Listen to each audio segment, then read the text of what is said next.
तदाहं संप्रदायज्ञं संयमेन्द्रप्रदाश्रयं तद्गुरुं दच्चिदानन्दं सदाचारं समाश्रये श्री श्री दच्चिदानन्देन्द्र सरस्वती महासद्गुरुभ्यो नमः। भगवो ब्रह्म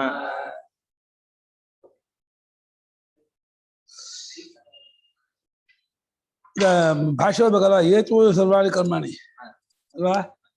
ಏತು ಸರ್ವಾಣಿ ಕರ್ಮಾಣಿ ಮಯಿ ಈಶ್ವರೇ ಸಂನ್ಯಸ್ಯ. ಏತು ಸರ್ವಾಣಿ ಕರ್ಮಾಣಿ ಮಯಿ ಈಶ್ವರೇ ಸಂನ್ಯಸ್ಯ. ಮತ್ಪರಾಹ ಅಹಂ ಪರಃ ಯೇಷಾಂತೆ ಮತ್ಪರಾಃ ಸಂತಃ.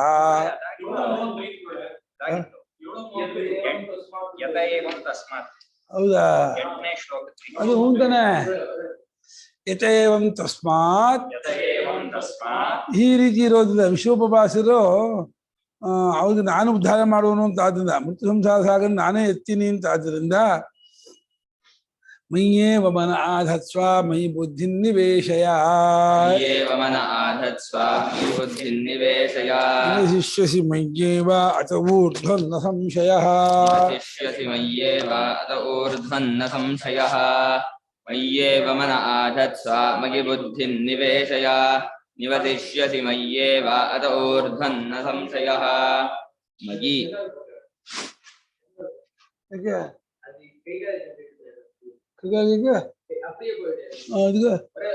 मयि एव मन आधत्स्व मयि बुद्धिं निवेशय निवसिष्यसि मयि एव अतः ऊर्ध्वं न संशयः. ಇಲ್ಲೂ ಅಷ್ಟೇ. ಹಿಂದಿಷ್ಟೇ ಏತು ಸರ್ವಾಂಗ ಮೈ ಸನ್ಯಾಸ ಮತ್ಪರಲ್ಲಿ ಸನ್ಯಾಸಾನ ಇಟ್ಟು ಅರ್ಥ. ಅಲ್ಲಿ ಸಂಪೂರ್ಣ ನ್ಯಾಸಾರ್ಥ ತ್ಯಾಗಾರ್ಥ ಒಂದು ನಿಕ್ಷೇಪಾರ್ಥ ಇರಲ್ಲ. ಭಾಷೆಗಳ ಹಿಂದೆ ಸಂಪೂರ್ಣವಾದ ನ್ಯಾಸ ಬಿಟ್ಟು ತ್ಯಾಗಾರ್ಥ ಇರೋದು ನಿಕ್ಷೇಪಾರ್ಥ. ನಿಕ್ಷೇಪಾರ್ಥ ಇಲ್ಲೂ ಮಾಡಿದ್ದಾರೆ. ಇವಾಗ ಮನಃ ಮೈಯೇವ ಆಧತ್ಸ್ವ ಅಂದು ನನ್ನನ್ನೇ ಮನಸ್ಸನ್ನು ಇಡು ಅಂದರು. ಇದು ನಮ್ಮ ಉಪಾಸನೆಯನ್ನೇ ಮಾಡ್ತಾ ಇರುವುದು ಅರ್ಥ. ಮೈ ಬುದ್ಧಿ ನಿವೇಶಯಾನ ನನ್ನಲ್ಲಿಯೇ ಬುದ್ಧಿಯನ್ನ ಅಂದ್ರೆ ಧ್ಯಾನ ಯೋಗವನ್ನು ನನ್ನಲ್ಲೇ ಮಾಡು, ಜ್ಞಾನಕ್ಕಾಗಿಯೂ ನನ್ನಲ್ಲೇ ಪ್ರಯತ್ನ ಪಡು, ಭಾವನೆಯನ್ನು ನನ್ನಲ್ಲೇ ಮಾಡು. ಇಷ್ಟು ಮಾಡುತ್ತಿದ್ರೆ ಮೈಯೇವ ನಿವಸಿಷ್ಯಸಿ ನನ್ನಲ್ಲೇ ವಾಸ ಮಾಡ್ಕೊಂಡಿರ್ತೀಯ ನೀನು. ಮೈಯೇವ ನನ್ನಲ್ಲಾಗ್ತಿದ್ರೆ ನಾನೇ ನೀನು ಆಗ್ತೀಯ, ನೀನೇ ನಾನು ಆಗ್ತೀನಿ, ನೀನು ನಾನು ಇಬ್ರು ಉಳಿಯೋದೇ ಇಲ್ಲ. ಅಥವಾ ಊರ್ಧ್ವಮನ ಈ ದೇಹಪಾತ ನಂತರ ನೀ ಅಥವಾ ಊರ್ಧ್ವಮನ ಈ ದೇಹ ಬಾಯಿದ ಆಮೇಲೆ ಮೈಯವ ನಿವಸಿಷ್ಯಸಿ ನ ಸಂಶಯ ನನ್ನಲ್ಲೇ ವಾಸವಾಗಿರ್ತೀಯ, ಇದ್ರಲ್ಲಿ ಸಂಶಯವಿಲ್ಲ ಅಂತಂದ. ಅಂದ್ರೆ ವಿಶ್ವೋಪವಾಸದ ಮೆಟ್ಲನ್ನ ಅವಲಂಬಿಸಿಕೊಂಡು ಪರಮಾತ್ಮನ್ನೇ ಚಿಂತಿಸ್ತಾ ಅವನನ್ನೇ ಧ್ಯಾನ ಮಾಡಿಸ್ತಾ ಅವನಲ್ಲೇ ಒಂದಾದೆ ಅಂದ್ರೆ ಮುಕ್ತನಾಗ್ತೀಯ, ಕೃತಾರ್ಥನಾಗ್ತೀಯ ಅಂತ. ಮಯ್ಯೇವ ವಿಶ್ವರೂಪೇ ಈಶ್ವರೇ ಮನಃ ಸಂಕಲ್ಪ ವಿಕಲ್ಪಾತ್ಮಕಂ ಆಧತ್ಸ್ವ ಸ್ಥಾಪಯ. ವಿಶ್ವರೂಪೇ ಈಶ್ವರೇ ಮನಃ ಸಂಕಲ್ಪ ವಿಕಲ್ಪಾತ್ಮಕಂ ನನ್ನಲ್ಲಿಯೇ ಅಂದ್ರೆ ನನ್ನಲ್ಲಿ ಏನು ಕೃಷ್ಣನಲ್ಲಿ ಅಂತ ಹೇಳ್ತಾ ಇಲ್ಲ. ವಿಶ್ವರೂಪಧರ್ಮನಾದ ನಾರಾಯಣನಾದ ನನ್ನಲ್ಲಿ, ಸರ್ವಾತ್ಮನಾದ ನನ್ನಲ್ಲಿ ಅಂತ. ವಿಶ್ವರೂಪೇ ಈಶ್ವರೇ ಸರ್ವಾತ್ಮನಾದ ಈಶ್ವರನಲ್ಲಿ, ವಿಶ್ವರೂಪನಾದ ಈಶ್ವರನಲ್ಲಿ ಮನಸ್ಸನ್ನ ಅಂದ್ರೆ ಸಂಕಲ್ಪ ವಿಕಲ್ಪ ಇದೇ ಮನಸ್ಸಿನ ಸ್ವರೂಪ. ಈ ಆತ್ಮಕಾಲ ಈ ಸ್ವರೂಪದ್ದಾದ ಸಂಕಲ್ಪ ವಿಕಲ್ಪ ಸ್ವರೂಪವಾಗಿರುವ ಮನಸ್ಸನ್ನ ವಿಶ್ವರೂಪನಾದ ನಾರಾಯಣ ನನ್ನಲ್ಲಿಯೇ ಇಡುವ ನಾವು. ಅಂದ್ರೆ ಇಲ್ಲಿ ಬೇರೆ ಕಡೆ ಎಲ್ಲೂ ಇಡದೆ ಹೋದೆ ಅರ್ಥಾತ್ ವಿಶ್ವರೂಪದಲ್ಲೇ ಇಟ್ಟಂಗಾಗುತ್ತೆ. ವಿಶ್ವರೂಪನ ನಾರಾಯಣಲ್ಲೇ ಇಟ್ಟವನಾದ್ರೆ ಬೇರೆ ಕಡೆ ಎಲ್ಲ ಕಡೆ ತಪ್ಪು ಹೋಗುತ್ತೆ. ಬೇರೆ ಕಡೆ ಬಿಡಿಸ್ಕೊಳ್ಳೋದೇ ಮುಖ್ಯ. ಇಲ್ಲಿ ವಿಶ್ವರೂಪದ ನಾರಾಯಣ ಇಡೋದು ಗೌನ. ಅದು ಏನಪ್ಪಾ ಅಂದ್ರೆ ಇವರಿಗೆ ಬೇರೆ ಕಡೆ ಹೋಗ್ತಾ ಇರೋದ್ರಿಂದ ವಿಶ್ವರೂಪದ ನಾರಾಯಣ ಇಡುವಂತ ವಿಧಿ. ವಿಶ್ವರೂಪ ನಾರಾಯಣ ಇಟ್ಟು ಅವ ಬೇರೆ ಕಡೆ ತಾನೇ ಹೋಗ್ತದೆ. ಆಮೇಲೆ ಮನಸ್ಥಿತಿ ಆಗತ್ತೆ, ಗೊತ್ತಾಗುತ್ತೆ. ಮಯಿ ಅಧ್ಯವಸಾಯಂ ಕುರ್ವತೀಂ ಬುದ್ಧಿಂ ಆಧತ್ಸ್ವ ಮಯಿ ಅಧ್ಯವಸಾಯಂ ಕುರ್ವತೀಂ ಬುದ್ಧಿಂ ಆಧತ್ಸ್ವ ನಿವೇಶಯ. ನನ್ನಲ್ಲಿ ಅಧ್ಯವಸಾಯ ನಿಶ್ಚಯ ಮಾಡುತ್ತಿರುವಂತಹ ಬುದ್ಧಿಯನ್ನ ನನ್ನಲ್ಲಿಯೇ ಇಡುವ ನಾವು, ನನ್ನಲ್ಲಿಯೇ ಪೋಷಿಸ್ಬಿಡು, ಓದಿಸ್ಬಿಡು, ನನ್ನಲ್ಲಿಯೇ ಬೇಯಿಸ್ಬಿಡು. ನಿಶ್ಚಯ ಮಾಡೋ ಬುದ್ಧಿನ ಇವತ್ತು ಅಲ್ಲಿ ಹೋಗ್ಬೇಕು, ಅದನ್ನ ಮಾಡ್ಬೇಕು, ಅಲ್ಲಿ ಹೋಗ್ಬೇಕು, ಏನೋ ಕೇಳ್ಬೇಕು, ಏನೋ 108 ವಿಕ್ಷೇಪ ಬುದ್ಧಿಯಲ್ಲಿ, 108 ಕುತೂಹಲ. ಎಲ್ಲ ಕುತೂಹಲವನ್ನು ಬಿಟ್ಟು ಭಗವಂತನಲ್ಲಿಯೇ ಬುದ್ಧಿಯನ್ನ ಇಡುವ ನಾವು, ಅಲ್ಲೇ ಬುದ್ಧಿಯನ್ನು ನಿಲ್ಲಿಸ್ಕೊಡು. ತತ್ವ ಗೊತ್ತು ಮಾಡ್ಕೊ, ಅರ್ಥ ಮಾಡ್ಕೊ, ಪರಿಚಯ ಮಾಡ್ಕೊ. ಗೊತ್ತಾಯ್ತು, ಪರಿಚಯ ಆಯ್ತು, ಅರ್ಥ ಆಯ್ತು ಅಂತ ಆದ್ರೆ ಅಲ್ಲಿ ಕಚ್ಕೊಂಡ್ಬಿಡತ್ತೆ. ಅದನ್ನ ಮಾಡ್ಕೋ. ತತಃ ತೇ ಕಿಂ ಸ್ಯಾದಿತಿ ಶೃಣು. ततः ते किं स्यादिति शृणु. ಮನಸ್ಸನ್ನು ನನ್ನಲ್ಲೇ ಇಟ್ಟು ಬುದ್ಧಿಯನ್ನು ನನ್ನಲ್ಲೇ ಇಟ್ಟರೆ ಆಮೇಲೆ ಏನಾಗುತ್ತೆ ನಿನಗೆ ಅಂತ ಕೇಳಿದ್ರೆ ಹೇಳ್ತೀನಿ ಕೇಳು. ನಿವಸಿಷ್ಯಸಿ ನಿವತ್ಸ್ಯಸಿ निवसिष्यसि निवत्स्यसि ನಿಶ್ಚಯೇನ ಮದಾತ್ಮನ निश्चयेन मदात्मना ಮಯಿ ವಾಸಂ ಕರಿಷ್ಯಸ್ಯೇವಾ. मयि वासिनं करिष्यस्येव. ಅದು ನಿವಸಿಷ್ಯತಿ ಇದು ಸೇಟ್ ಆಗಿದೆ. ಅದೇ ವಸತಿ ದಹಿದು ಅನ್ನೋ ಇದು ಸೂತ್ರದಲ್ಲಿ ನಿವತ್ಸ್ಯತಿ ಆಗುತ್ತೆ, ನಿವಸಿಷ್ಯಸಿ ಆಗಲ್ಲ. ಅವ್ರು ವ್ಯಾಸ ನಿವಸಿಷ್ಯಸಿ ಮಾಡ್ಲಿ, ಭಾಷೆ ಮಾತ್ರ ನಿವತ್ಸ್ಯಸಿ ಅಂತೇಳಿ ಆ ಇಕಾರ ತೆಗೆದುಬಿಡ್ತಾರೆ. ನಿವಸಿ ಅಂತ ತೆಗೆದು ಇಕಾರ ತೆಗೆದುಬಿಟ್ಟು ನಿವತ್ಸ್ಯಸಿ. ಅದು ಅನಿಟ್ಟು ಧಾತು, ಅದು ಅನಿಟ್ಟು ಧಾತು ಆದ್ರಿಂದ ನಿವಸಿಷ್ಯಸಿ ಬರಲ್ಲ, ನಿವತ್ಸ್ಯಸಿಯೇ ಬರೋದು. ನನ್ನಲ್ಲಿಯೇ ವಾಸವಾಗಿಕೊಂಡಿರ್ತೀಯ, ನಿಶ್ಚಯವಾಗಿ ನನ್ನ ರೂಪದಿಂದಲೇ ಮೈ ವಾಸುದೇವನಾದ ನನ್ನಲ್ಲಿಯೇ ವಾಸ ಮಾಡ್ತಾ ಇರ್ತೀಯ ಅಂದ್ರೆ ಅಲ್ಲೇ ಸೆಟ್ಲಾಗ್ತೇನೆ. ಇಲ್ಲಿ ಪರಮಾತ್ಮನ ವಾಸ ಮಾಡೋದು ಅಂದ್ರೆ ಅದೊಂದು ಜಾಗ, ಇವನೊಬ್ಬ ಬೇರೆ ಹೋಗಿ ವಾಸ ಮಾಡೋದು ಅರ್ಥ ಅಲ್ಲ.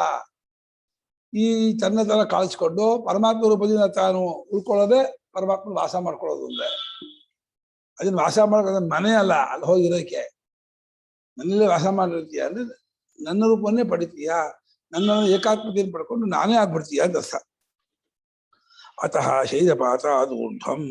अतः शरीरपातात् ऊर्ध्वम्. ಅತ ಊರ್ಧ್ವಂ ಅತ ಅಂದ್ರೆ ಶರೀರಪಾತವಾದ ನಂತರ ಅಂತ. ದೇಹ ಬಿದ್ದ ಮೇಲೆ ಇವು ವಿದೇಹ ಮುಕ್ತಿ ಹೇಳ್ತಾ ಇರೋದು. ಶಾಸ್ತ್ರ ಅದನ್ನೇ ಒತ್ಕೊಡೋದು. ಯಾವಾಗ ವಿದ್ಯೆ ಮುಕ್ತಿ ಕೊಡ್ಬೇಕಾಯ್ತು ವಿದೇಹ ಮುಕ್ತಿ ಅಂದ್ರೆ ಕಾಮುಕ್ತಿ. ಅಲ್ಲ, ನೀವು ಹೇಳಿದ ಕ್ರಮಮುಕ್ತಿ ಅಲ್ಲಿ ಹೋಗಿ ಮತ್ತೆ ತತ್ವಜ್ಞಾನ ಮಾಡ್ಕೊಂಡು ಮುಕ್ತಿ ಆಗೋದು. ತತ್ವಜ್ಞಾನ ಆಗ್ಬಿಟ್ಟು ದೇಹ ಪರಮಾತ್ಮ ಒಂದಾಗೋದು ವಿದೇಹ ಮುಕ್ತಿ. ಇಲ್ಲಿ ಜ್ಞಾನ ಆಗಿರುತ್ತೆ, ವಿದೇಹ ಮುಕ್ತಿ ಇಲ್ಲಲ್ಲ, ಸಜ್ಜೋ ಮುಕ್ತಿ ಇಲ್ಲಿ. ಜ್ಞಾನ ಆದ್ಕೂಲೆ ಮುಕ್ತಿ ಆಗೋದು ಸಜ್ಜೋ ಮುಕ್ತಿ.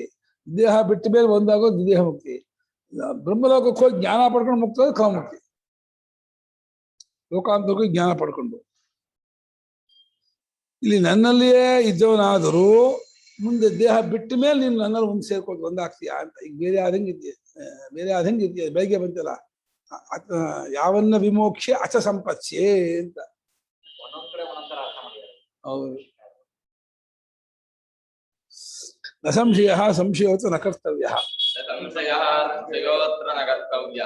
ಇಲ್ಲಿ ಸಂಶಯವನ್ನು ಮಾಡಬಾರದು, ಇಲ್ಲಿ ಸಂಶಯವೇ ಇಲ್ಲ. 100ಕ್ಕೆ 100 ನನ್ನಲ್ಲಿಯೇ ಮನಸ್ಸಿಟ್ಟು, ನನ್ನಲ್ಲಿಯೇ ಬುದ್ಧಿ ಇಟ್ಟು, ನನ್ನ ಚಿಂತನೆಯಲ್ಲೇ ಇದ್ದವನಾದರೆ ದೇಹ ಬಿಟ್ಟುಕೊಳ್ಳೆ ನನ್ನಲ್ಲೇ ಒಂದಾಗ್ತೀಯ ನೀನು. ಮತ್ತೆ ಇನ್ನೆಲ್ಲೂ ಲೋಕಾಂತರ ನಿರ್ಮಾಂತರಕ್ಕೆ ಹೋಗೋಲ್ಲ ಅಂತ. ಆಗಲ್ಲಪ್ಪ, ಏನ್ ಮಾಡೋದು ಅವಾಗ?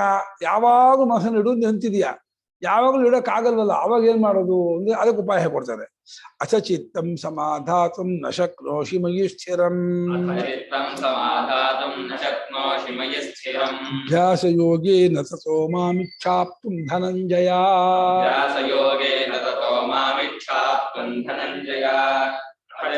समाधातुं न शक्नोषि मयि स्थिरम् अभ्यासयोगेन ततो मामिच्छाप्तुं धनञ्जय. अथ चित्तं समाधातुं न शक्नोषि मयि स्थिरम् अभ्यासयोगेन ततः माम् इच्छा आप्तुं धनञ्जय. माम् इच्छा इच्छा माम् इच्छा आप्तुं ಧನಂಜಯ. ಸವರ್ಣ ದೀರ್ಘ ಸಂಧಿ ಅಂತಾರೆ ಅದಕ್ಕೆ. ಇಚ್ಛಾ ಆಪ್ತು ಇಚ್ಛಾ ಆಯ್ತಾ? ಗೊತ್ತಾಗಲ್ಲ, ಅದು ಓಡಲ್ಲ ತಲೆ. ಸ್ವಲ್ಪ ಚಿಂತೆ ಮಾಡಕ್ ಕಷ್ಟ ಅಂತ ಅಂದ್ರೆ ಕೆಲಸ ಮಾಡು.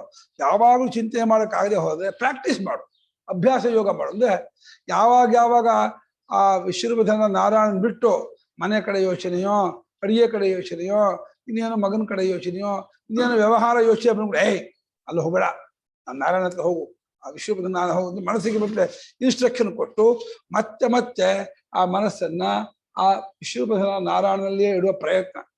ಇದು ಸಹಜವಾಗಿ ಊರ್ಕೊಂಡ್ರೆ ಅದು ಉತ್ತಮಾಧಿಕಾರಿ, ಅವ್ನ ಮೇಲ್ಮಟ್ಟ. ಸಹಜವಾಗಿ ಊರ್ಕೊಳ್ಳದೆ ಹೋದ್ರೆ ಅಭ್ಯಾಸ ಮಾಡಬೇಕು, ಪ್ರಾಕ್ಟೀಸು. ಅಭ್ಯಾಸ ಅಂದ್ರೆ ಪ್ರಾಕ್ಟೀಸ್ ಅಷ್ಟೇ ಅರ್ಥ. ಇಂಗ್ಲೀಷಲ್ಲಿ ಪ್ರಾಕ್ಟೀಸ್ ಅಂತ, ಸಂಸ್ಕೃತ ಅಭ್ಯಾಸ ಅಂತಾರೆ. ಚಿತ್ತವನ್ನ ಏನೋ ಎಷ್ಟಲೋ ಕಡೆಗೆ ಹೋಗುತ್ತಿರುವ, ಬೇರೆ ಬೇರೆ ಪರಮಾತ್ಮನ ಬಿಟ್ಟು ಬೇರೆ ಕಡೆ ಹೋಗ್ತಾ ಇರೋ ಚಿತ್ತವನ್ನ ಮತ್ ಪರಮಾತ್ಮ ಕಡೆಗೇ ತರುವ ಪ್ರಯತ್ನ ಮಾಡೋದೇ ಅಭ್ಯಾಸ. ರಾಮನ್ ಧ್ಯಾನ ಮಾಡ್ತಾ ಇರ್ಬೋದು. ರಾಮನ್ ಧ್ಯಾನ ಮಾಡ್ತಿರ್ಬೇಕಾದ್ರೆ ಏನೇನೋ ಗ್ಯಾಪ್ ಆಯ್ತು, ಎಲ್ಲೆಲ್ಲೋ ಹೋಗ್ತಾ ಇದೀಯಾ, ರಾಮನ್ ಧ್ಯಾನ ಮಾಡಿ ಕೂತ್ಕೊಂಡವನೇನೋ ಗ್ಯಾಪ್ ಇಟ್ಕೋ, ರಾಮನ್ ಧ್ಯಾನ ಬಿಟ್ಟು ಬೇರೆ ಮಾಡಬೇಡ ಅಂತೇಳಿ ಮನಸ್ಸಿಗೆ ಒಂದು ಆದೇಶ ಕೊಟ್ಟು ಮತ್ತೆ ರಾಮನ್ ಧ್ಯಾನ ಮಾಡು, ರಾಮನ್ ಯೋಚನೆ ಮಾಡು, ರಾಮನ್ ಗುಣಗಾನ ಮಾಡು ಅಂತ ಸರ್ವದಾ ರಾಮ ಮಾಡ್ತಾ ಇರೋದು. ಮತ್ತೆಲ್ಲವೂ ಹೋಗುತ್ತೆ, ಒಂದು 5-10 ನಿಮಿಷ ಆದ್ಮೇಲೆ ಮತ್ತೆ ಬರ್ಬೇಕು. ಅಭ್ಯಾಸದಿಂದ ಕೂಡಿಕೊಂಡದೇ ಅಭ್ಯಾಸ ಯೋಗ. ಯೋಗ ಅಂದ್ರೆ ಕೂಡ್ಕೊಳ್ಳೋದು, ಅಭ್ಯಾಸದೊಡನೆ ಕೂಡ್ಕೊಳ್ಳೋದು ಅಂದ್ರೆ ಮತ್ತೆ ಮತ್ತೆ ಅಭ್ಯಾಸ ಮಾಡ್ತಾ ಇರೋದು. ಅದರಿಂದ ಹೇ ಧನಂಜಯನೇ ಮಾಮಿಚ್ಛಾ ಆಪ್ತಂ, ನನ್ನನ್ನು ಪಡೆಯಕ್ಕೆ ಇಷ್ಟಪಡು. ಅಭ್ಯಾಸ ಮಾಡೋಕ್ಕೂ ಕಷ್ಟ ಅನ್ಸತ್ತಲ್ಲ, ಅಭ್ಯಾಸ ಮಾಡೋಕೆ ಬೋರ್ ಆಗತ್ತಲ್ಲ. ನೆಕ್ಸ್ಟ್ ಶ್ಲೋಕ ಅದಕ್ಕೆ. ಅಥ ಏವಂ ಯಥಾ ಅವೋಚಂ ಅಥ ಏವಂ ಯಥಾ ಆವೋಚಂ ತಥಾ ಮಯಿ ಚಿತ್ತಂ ಸಮಾಧಾತುಂ ಸ್ಥಾಪಯಿತುಂ ತಥಾ ಮಯಿ ಚಿತ್ತಂ ಸಮಾಧಾತುಂ ಸ್ಥಾಪಯಿತುಂ ಸ್ಥಿರಂ ಅಚಲಂ ನ ಶಕ್ನೋಷಿ ಚೇತ್ ಸ್ಥಿರಂ ಅಚಲಂ ನ ಶಕ್ನೋಷಿ ಚೇತ್ ತತಃ ಪಶ್ಚಾತ್ ಪಶ್ಚಾತ್ ಅಭ್ಯಾಸಯೋಗೇನ ಅಭ್ಯಾಸಯೋಗೇನ ಅಥಾನ ಹಾಗಿಲ್ಲದೆ ಅಂತ. ಇನ್ನು ಈ ರೀತಿ ನಾನು ಹೇಗೆ ಹೇಳಿದ್ನೋ ವಿಶ್ವರೂಪ ಸ್ವರೂಪ ಅಂತ ತೋರಿಸ್ಕೊಟ್ಟಿದ್ದೀನಿ 11ನೇ ಅಧ್ಯಾಯದಲ್ಲಿ. ವಿಶ್ವರೂಪಧನಾದ ನಾರಾಯಣನ ಒಂದು ರೂಪರೇಖೆ ಕೊಟ್ಟು ಅದನ್ನು ಭಾವನೆ ಮಾಡ್ತಾ ಇರು ಅಂತ ಹೇಳಿದೆ. ಅದನ್ನ ಸರ್ವದಾ ಅಲ್ಲೇ ಮನಸ್ಸನ್ನು ನಿಲ್ಲಿಸುವುದಕ್ಕೆ ಆಗೋಲ್ಲ, ಕಷ್ಟವಾಗತ್ತೆ. ಮನಸ್ಸು ಬೇರೆ ಬೇರೆ ಸಂಸ್ಕಾರ ವಾಸನೆಯಿಂದ ಬೇರೆ ಬೇರೆ ಕಡೆ ಹೋಗ್ತಾ ಇರತ್ತೆ ಅಂತ ಹಾಗೇನಾದ್ರು ಅಂದ್ಕೊಳ್ಳೋದಾದರೆ ನಂಗೆ ಆಗಲ್ಲ ಕೃಷ್ಣ. ಸರ್ವದಾ ವಿಶ್ವರೂಪದ ನಾರಾಯಣ ಭಾರಿ ಚಂಚಲ ಮನಸ್ಸು, ಎಲ್ಲೆಲ್ಲೋ ಓಡುತ್ತೆ. ಧನಕನಕ ವಾಹನ ವಸ್ತು ಅಂದ್ಬಿಟ್ರಂತೂ ಚತುರ್ಭುಜ ಚಪ್ಪಸತ್ತೆ. ದುಡ್ಡು ಅಂದ್ಬಿಟ್ರೆ ಎಷ್ಟೋ 2,000 4,000 5,000 ಬಾ, ಬಂಗಾರ, ಇನ್ನು ಅಧಿಕಾರ, ಇನ್ನು ಭೋಗ. ಭೋಗದ ವಾಸನೆ ಇರುತ್ತಲ್ಲ, ಆ ವಾಸನೆಯಿಂದ ಮತ್ತೆ ಓಡ್ತಾ ಇರುತ್ತೆ. ಈ ಸಮಾಧಾನ ಮಾಡೋದಕ್ಕೆ, ಅಲ್ಲೇ ನಿಲ್ಲಿಸುವುದಕ್ಕೆ, ಸ್ಥಿರವಾಗಿ ಅಲ್ಲೇ ಸೆಟಪ್ ಮಾಡೋದಕ್ಕೆ ಆಗೋದಿಲ್ಲ, ಕಷ್ಟವಾಗ್ತಾ ಇದೆ, ಅಲ್ಲಿ ನಿಲ್ತಾ ಇಲ್ಲ ಅಂತ ಹಾಗೇನಾದರೂ ನೀನು ಅನ್ನುವುದಾದರೆ, ಹಾಗೆ ತಿಳಿಯುವುದಾದರೆ ಆಗ ಆಮೇಲೆ ಅಭ್ಯಾಸ ಯೋಗದಿಂದ ಅಂತಂದ ಪರಮಾತ್ಮ. ಅದಕ್ಕೆ ಭಾಷೆಗಾರ ಅರ್ಥ ಬರೀತಾರೆ. ಚಿತ್ತಸ್ಯ ಏಕಸ್ಮಿನ್ ಆಲಂಬನೆ ಸರ್ವತಃ ಸಮಾಹೃತ್ಯ ಪುನಃ ಸ್ಥಾಪನಂ. ಈ ಅಭ್ಯಾಸ ಯೋಗ. ಅಭ್ಯಾಸ ಯೋಗ ಅಂದ್ರೆ ಏನೋ, ಚಿತ್ತವನ್ನ ಒಂದೇ ಆಲಂಬನೆ ಅಂದ್ರೆ ಸಪೋರ್ಟ್, ಆಧಾರ, ನೆಲೆ, ಆಶ್ರಯ ಎಲ್ಲ ಒಂದೇ ಅರ್ಥ. ವಿಶ್ವರೂಪ ಅಂತ ಒಂದು ಕಾನ್ಸೆಪ್ಟ್ ಕೊಟ್ಟ. ಈ ರೀತಿ ಇದಾನೆ ವಿಶ್ವರೂಪ. ಆ ವಿಶ್ವರೂಪವನ್ನೇ ಸರ್ವದಾ ಚಿಂತೆ ಮಾಡಿದ್ರೆ ಆ ಆಲಂಬನೆ ಇದೆ ಅಂತ ಅರ್ಥ. ಅಲ್ಲಿ ಇಲ್ಲದೆ ಇದ್ದಾಗ ಮತ್ತೆ ಎಲ್ಲೆಲ್ಲೋ ಹೋಗುತ್ತಲ್ಲ, ಮತ್ತೆ ಆವಾಗ ಎಚ್ಚರ ಆಗ್ತಾ ಇರ್ಬೇಕು. ಬೇರೆ ವಿಷಯ ಮಾಡ್ತಾ ಇದ್ದೀನಿ, ಎಲ್ಲೋ ಹೋಗ್ಬಿಟ್ಟೆ. ನಾನು ಕೂತ್ಕೊಂಡದ್ದು ವಿಶ್ವರೂಪ ಧ್ಯಾನ ಕೂತ್ಕೊಂಡವನು, ಅದು ಮಾಡ್ತಾ ಇರೋದು ಏನೇನೋ ಚಿಂತೆ ಮಾಡ್ತಾ ಇದ್ದೀನಿ. ತಪ್ಪಾಯ್ತು, ಒಂದು ಏಟ್ ಕೊಟ್ಕೋಬೇಕು, ಮತ್ತೆ ಬಾ ನೋಡ್ಕೊ, ತಲೆಗೆ ಒಂದು ಏಟ್ ಕೊಡ್ಬೇಕು, ಹೋಗ್ತೀಯಾ ಅಂತ. ಹಾಗಾಗಿ ಒಂದು ಏಟ್ ಕೊಡ್ತಾ ಇರ್ಬೇಕು, ತಲೆಗೆ ಏಟ್ ಕೊಡ್ತಾ ಇದ್ದು ಅಲ್ಲೋಬೇಡ, ಕೆಟ್ಟ ಕೆಲಸ ಬೇಡ, ಇಲ್ಲಿರು ಅಂತ ಹೇಳ್ಬಿಟ್ಟು ಒಂದೇ ಆಲಂಬನೆಯಲ್ಲಿ. ಇಲ್ಲಿ ವಿಶ್ವರೂಪ ಆಗದೆ ಹೋದ್ರೆ ಇವ ನಾರಾಯಣ, ಕೃಷ್ಣ, ಶಿವ, ದೇವಿ, ಆಂಜನೇಯ, ಗಣಪತಿ ಯಾವುದೋ ತಗೋಬೋದು, ನಿಮ್ಗೆ ಇಷ್ಟವಾದ ತಗೋಬೋದು. ಒಂದೇ ಆಲಂಬನೆ, ಇಷ್ಟ ದೇವತೆ ಯಾವುದೋ ಒಂದು ಮಾಡ್ಕೊಂಡ್ಬಿಟ್ಟು ಆ ದೇವತೆಯಲ್ಲಿಯೇ ಪ್ರೇಮದಿಂದ ತನ್ನ ಗುರು ತನ್ನ ಸ್ವಾಮಿ ತನ್ನ ಸರ್ವಸ್ವ ತನ್ನ ಯಾವುದೋ ಒಂದು ಭಾವನೆ ಸರ್ವದಾ ಭಾವನೆ ಮಾಡ್ತಾ ಇರೋದು. ಒಂದಲ್ಲೇ ಇರಬೇಕು. ರಾಮನ ಹಿಡ್ಕೊಂಡು ಪದ ಕೂತಾಗ ನಿಂತಾಗ ರಾಮನೇ, ಕೃಷ್ಣ, ಶಿವ, ದೇವಿ, ಇಲ್ಲ ಆಂಜನೇಯ, ಯಾವ್ದು ಮಾಡ್ಬೋದು. ಒಂದು ಅಲ್ಲಿ ಮತ್ತೆ ಚೇಂಜ್ ಮಾಡಬಾರ್ದು. ಇವನು ಗಣಪತಿ ಮಾಡಿದಾರೆ, ಶಿವ ಬೀಜ ಮಾಡ್ಕೊಂಡ್ಬಿಡ್ತಾನೋ ಶಿವನ್ ಹೋಗೋದು, ಕೃಷ್ಣ ಕೋಪ ಮಾಡ್ಕೊಳ್ತಾನೋ ಕೃಷ್ಣ ಅಂತ ಹೋಗೋದು, ಅವನು ಕೋಪ ಮಾಡ್ಕೊಳ್ತಾನೆ ಜ್ಞಾಪನ ಅವನು, ಅದು ವಿಕ್ಷೇಪವೇ ಅದು. ಅವ್ರು ಏನು ಕೋಪ, ನಿನ್ ಭಾವನೆ ಹೊರತು ಅವ್ರು ಕೋಪ ಮಾಡ್ಕೊಳ್ತಾರೆ ಅನ್ನೋದು, ಅವ್ರು ಏನು ಕೋಪ ಮಾಡ್ಕೊಳ್ಳಲ್ಲ, ಅದೆಲ್ಲ ಭ್ರಾಂತಿ. ಒಂದೇ ಆಲಂಬನೆಯಲ್ಲೇನೋ ಆಶ್ರಯ, ಆಧಾರ, ನೆಲೆಯಲ್ಲಿ ಎಲ್ಲಾ ಕಡೆಯಿಂದಲೂ ಅದನ್ನ ಗೂಡಿಸ್ಕೊಂಡು, ಮನಸ್ಸನ್ನ ಗೂಡಿಸ್ಕೊಂಡು ಒಂದ್ ಮಾಡ್ಕೊಂಡು ಮತ್ತೆ ಅಲ್ಲೇ ನಿಲ್ಲಿಸೋದು. ಅದೇ ಆಸಹ. ಅಭಿಯಿಂದ ಅಭಿಮುಖವಾಗಿ, ಆಸನ ಕೂರೋದು ಅಂತ. ಅಭಿಮುಖವಾಗಿನ ಯಾವ ಉಪಾಸ್ಯ ದೇವತೆಯಲ್ಲಿಯೇ ಹೋಗಿ ಕೂರೋದು ಮತ್ತೆ ಪ್ರೇಮದಿಂದ. ಅಲ್ಲಿ ಏನಾಗುತ್ತೆ ಗೊತ್ತಾ, ಈಗ ಮಗನ್ ಕಳ್ಕೊಂಡ್ರೆ, ದುಡ್ಡು ಕಳ್ಕೊಂಡ್ರೆ ಸರ್ವದ ಚಿಂತೆ ಮಾಡುತ್ತೆ, ಅದ್ರಲ್ಲಿ ಪ್ರೇಮ ಇರಲ್ಲ, ದುಃಖ ಇರುತ್ತೆ, ಅದು ಉಪಾಸನೆ ಆಗಲ್ಲ. ನಿರಂತರ ಚಿಂತೆ ಮಾಡ್ಬಿಟ್ರೆ ಉಪಾಸನೆ ಆಗಲ್ಲ, ಅಲ್ಲಿ ಪ್ರೇಮ ಬೇಕು. ದುಃಖದಲ್ಲೂ ಒಂದೇ ವಿಷಯ ಮುಗಿಬಿಡುತ್ತೆ, ಹೋಗ್ಬಿಟ್ಟ ಅಂತ ಹೇಳಿ ಅವನು ಕೂತಾಗ ನಿಂತಾಗ ಮಲಗಿದಾಗ ಅವನೇ ಜ್ಞಾಪಕ ಆಗ್ತಾ ಇರುತ್ತೆ, ಯಾವಾಗಲೂ ಬೇಜಾರು ಆಗ್ತಾ ಇರುತ್ತೆ. ಅದು ದುಃಖವೇ ಅದು ಅದಕ್ಕೇನು ಫಲ ಇಲ್ಲ ಆ ಉಪಾಸನೆಗೆ. ಅದೇ ಭಗವಂತನಲ್ಲಿ ಉತ್ಕೃಷ್ಟವಾದ, ಅದಕ್ಕೆ ಬದಲಾವಣೆ ಆಗದ, ಮರೆಯಾಗದ, ಆಮೇಲೆ ಕ್ಷೇಪ ಬಿಟ್ಟೋಗದೆ ಇರ್ತಕ್ಕಂತಹ ಆಲಂಬನೆ ಇಟ್ಕೋಬೇಕು. ಬಿಟ್ಟೋಗೋದು ಇಟ್ಕೊಂಡ್ಬಿಟ್ರೆ ಮನಸ್ಸು ಕ್ಷೇಪ, ಬದಲಾವಣೆ ಇಟ್ಕೊಂಡ್ಬಿಟ್ರೆ ಮನಸ್ಸು ಬದಲಾವಣೆ ಆಗುತ್ತೆ. ಹತ್ತಿರ ಇರಬೇಕು, ಬದಲಾವಣೆ ಆಗ್ಬಾರ್ದು, ಬಿಟ್ಟು ಹೋಗ್ಬಾರ್ದು, ಎಲ್ಲ ಗುಣದಿಂದಲೂ ಕೂಡ್ಕೊಂಡದ್ದಾಗಿರ್ಬೇಕು. ಅಂಥ ಒಂದು ಇಷ್ಟ ವಸ್ತುವಿನಲ್ಲಿ ದೇವತಾ ವಿಷಯದಲ್ಲಿ ಮನಸ್ಸನ್ನು ಕೂರಿಸ್ಬೇಕು. ತತ್ಪೂರ್ವಕಃ ಯೋಗಃ ಸಮಾಧಾನ ಲಕ್ಷಣಃ, ಅದನ್ನು ಮುಂದೆ ಮಾಡ್ಕೊಳ್ಳೋದು. ಮತ್ತೆ ಮತ್ತೆ ತರೋದು ಅನ್ನೋದನ್ನು ಮುಂದೆ ಮಾಡಿಕೊಂಡು, ಯೋಗ ಅಂದ್ರೆ ಸಮಾಧಾನ, ಅಲ್ಲೇ ಪ್ರೇಮದಿಂದ ತನ್ಮಯತೆಯಿಂದ ಮುಳುಗ್ಬಿಡ್ತಾರೆ. ಪೋಷಿತನಾಥ ಭಕ್ತಾರಂಧ್ಯಾಯತಿ ಇದು ಅವ್ರಿಗೆ ಅಷ್ಟು ಸೋತ್ಕುಂಠತೆಯ ಬಹಳ ಪ್ರೇಮದಿಂದ ಆ ಏಕಾತ್ಮತೆಯಿಂದ ಆ ದೇವತೆಯಲ್ಲಿ ತನ್ಮಯತೆ ತಿಳ್ಕೊಳ್ಳೋದೇ ಉಪಾಸನೆ, ಅದೇ ಅಭ್ಯಾಸ ಯೋಗ. ಅದನ್ನೇ ಕರ್ತೃತ್ವವಾದ ಧ್ಯಾನ ಅಂತೀವಿ. ಮತ್ತೆ ಇದ್ರದ್ದು ಮುಂಚೆ ಹೇಳಿದ್ದು ಉಪಾಸನೆ ಅಲ್ವಾ, ಅಲ್ಲಿ ವಿಶ್ವರೂಪ ಉಪಾಸನೆ ಅಂತ. ಅಲ್ಲೂ ಉಪಾನ ಸಮೀಪದಿಂದ ಆಸನ ಕೂರೋದು, ಸಮೀಪದಿಂದ ಹೋಗಿ ದೇವತೆಯಲ್ಲಿಯೇ ಕೂರೋದು ಮನಸ್ಸು. ಉಪಾನ ಸಮೀಪದಿಂದ ಆ ನಾರಾಯಣನಲ್ಲಿಯೇ ಮನಸ್ಸು ಕೂರೋದು ಉಪಾಸನೆ. ಅಭಿಮುಖವಾಗಿ ನಾರಾಯಣನೇ ಮುಖ ಮಾಡಿಕೊಂಡು ಅಲ್ಲಿ ಕೂರೋದು ಅಭ್ಯಾಸ. ಅದೇ ಸೇಮ್ ಇಲ್ಲೂ ವಿಶ್ವರೂಪನ್ ಮೇಲೆನೆ ಧ್ಯಾನ. ಹೌದು, ಅಭ್ಯಾಸ ಮಾಡೋದು ವಿಶ್ವರೂಪನೇ ಅಂತ ಅನ್ಕೋಬಹುದಾ ಅಥವಾ ಬೇರೆ ಅಂತ? ಹೌದು, ವಿಶ್ವರೂಪ ಮಾಡ್ತಿದ್ದೆ ವಿಶ್ವರೂಪ, ಇಲ್ಲ ನೀವು ಶಿವನ್ ಮಾಡ್ತಿದ್ರೆ ಶಿವನ್ ಮಾಡ್ಬೋದು, ಶಿವನ್ ಮಾಡ್ಬೋದು, ನಾರಾಯಣ್ ಮಾಡ್ಬೋದು, ರಾಮನ್ ಮಾಡ್ಬೋದು. ಅದಕ್ಕೆ ವಿಶ್ವರೂಪ ಎಲ್ಲಕ್ಕಿಂತ ಹೆಚ್ಚಿಂದು. ಇದು ಶಿವ ನಾರಾಯಣ ಈ ಪರಿಚ್ಛೇದ ತಗೊಳ್ಳೋಕ್ಕಿಂತ ವಿಶ್ವಾತ್ಮನಾದ ಪರಮಾತ್ಮ ತಗೊಳ್ಳೋದು ಹೆಚ್ಚಿಂದು. ನಿಮಗೆ ಯಾವುದಲ್ಲಿ ಆಸಕ್ತಿ ಇದೆಯೋ ಅದನ್ನ ಮಾಡ್ಬೋದು. ಆಯಾ ಅನ್ಯ ದೇವತಾ ಭಕ್ತರು ತಮ್ಮ ದೇವತಾ ಭಕ್ತರು ಪ್ರೇಮದಿಂದ ಇರ್ತಾರೆ. ಇದು ಉಪಲಕ್ಷಣ. ವಿಶ್ವರೂಪ ಅಂತ ಹೇಳ್ತಾರೆ. ಫಾರ್ ಎಕ್ಸಾಂಪಲ್, ಇದೇ ತರಹ ಯಾವ ಉಪಾಸನೆಯನ್ನು ಬೇಕಾದ್ರೂ ಮಾಡ್ಬೋದು. ದೇವತಾ ಉಪಾಸನೆಯನ್ನ ನಿಯಮ ಸಮಾನ. ಮತ್ತೆ ತಂದು ಅಲ್ಲೇ ನಿಲ್ಲಿಸೋದು, ಪ್ರೇಮದಿಂದ ಅಲ್ಲೇ ಕೂರೋದು, ಬಹಳ ಹೊತ್ತು ಕೂರ್ಬೇಕು, ತುಂಬಾ ಹೊತ್ತು ಕೂರ್ಬೇಕು. ಆಮೇಲೆ ಬದಲಾವಣೆ ಆಗ್ಬಾರ್ದು, ತನ್ಮಯತೆ ಪ್ರೇಮದಿಂದ ಕೂರ್ಬೇಕು. ಆ ಅಭ್ಯಾಸ ಯೋಗದಿಂದ ತೇನ ಅಭ್ಯಾಸ ಯೋಗೇನ ಮಾಂ ವಿಶ್ವರೂಪಂ ಇಚ್ಛಾ ಪ್ರಾರ್ಥಯಸ್ವ ಆತ್ಮಂ ಪ್ರಾಪ್ತಂ ಹೇ ಧನಂಜಯ.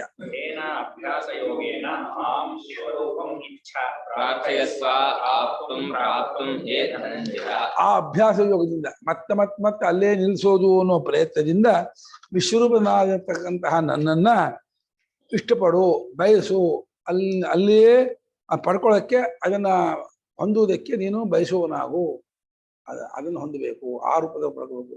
ನನ್ನ ಈ ಅವನ 5 ಅಡಿ 6 ಅಡಿ ಶರೀರದ ಅಭಿಮಾನ ಬಿಟ್ಟು ವಿಶ್ವಾತ್ಮನಾದ ಜಗದಾತ್ಮನಾದಂತಹ ವೈಶ್ವಾನರಲ್ಲಿ ನಾನು ಒಂದಾಗ್ತೀನಿ ಅಂಥೇಳಿ ಅದರಲ್ಲೇ ಭಾವನೆ ಮಾಡ್ತಾ ಮಾಡ್ತಾ ಮಾಡ್ತಾ ದೇವೋಭೂತ್ವ ದೇವಾನಪ್ಯೇತಿ ಅಂತ ಇಲ್ಲಿಯ ಸಾಕ್ಷಾತ್ಕಾರ ಆಯ್ತು ಅಂದ್ರೆ ದೇಹ ಬಿಟ್ಕೊಳ್ಳೇನೆ ವಿಶ್ವರೂಪಧನಾದ ನಾರಾಯಣ ಒಂದಾಗ್ತಾನೆ. ವಿಶ್ವಾತ್ಮನಾದ ಮೇಲೆ ವೈಶ್ವಾನ ರೂಪಾಧಿಯಾಗಿ ವಿರಾಟ್ ರೂಪದವನ್ನು ಪಡ್ಕೊಂಡು ಮುಂದಿನ ಜನ್ಮದಲ್ಲಿ ಅಲ್ಲಿ ಒಂದು ಸಲಕ್ಕೆ ತತ್ವಜ್ಞಾನ ಬಿಡುತ್ತೆ. ವಿರಾಟ್ ರೂಪವು ಉಪಾಧಿ ರೂಪ, ಅದು ನಾಮರೂಪಾತ್ಮಕವಾದ ರೂಪ. ಇದು ಪರಮಾರ್ಥ ರೂಪವಲ್ಲ, ಇದಕ್ಕಿಂತಲೂ ಮಿಗಿಲಾದ ಸರ್ವಾತ್ಮನಾದ ಅಕ್ಷರ ಸ್ವರೂಪದ ಪರಬ್ರಹ್ಮ ಸ್ವರೂಪವೇ ತಾನು ಕಂಡುಕೊಂಡ್ಬಿಡ್ತಾನೆ.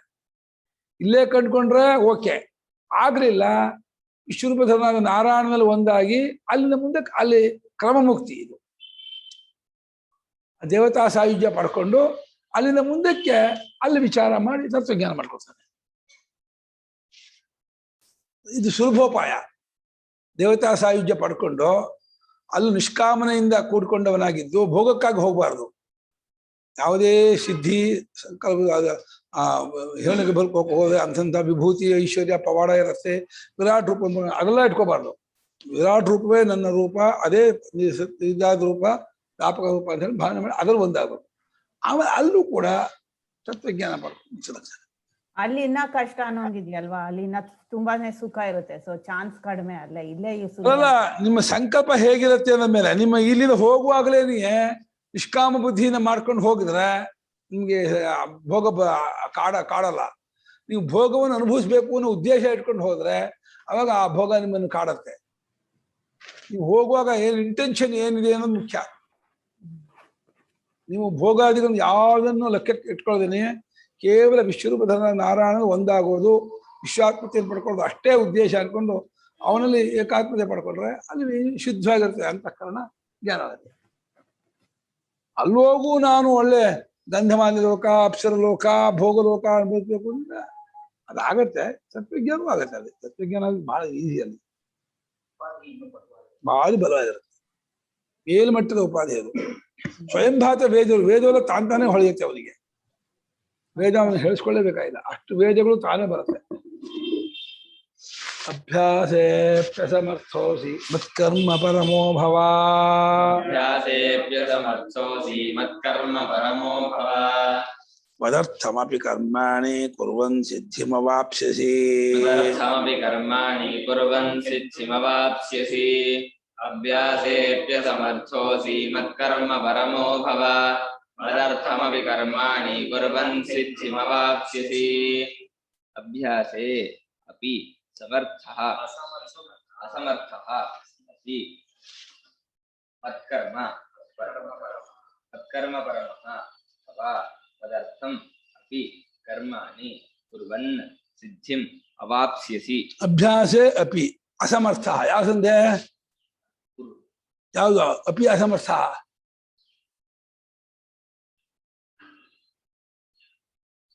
ಅಭ್ಯಾಸೇ ಅಪಿ ಪೂರ್ವ ಸಂಧಿ ಕರೆಕ್ಟು. ಅಪಿ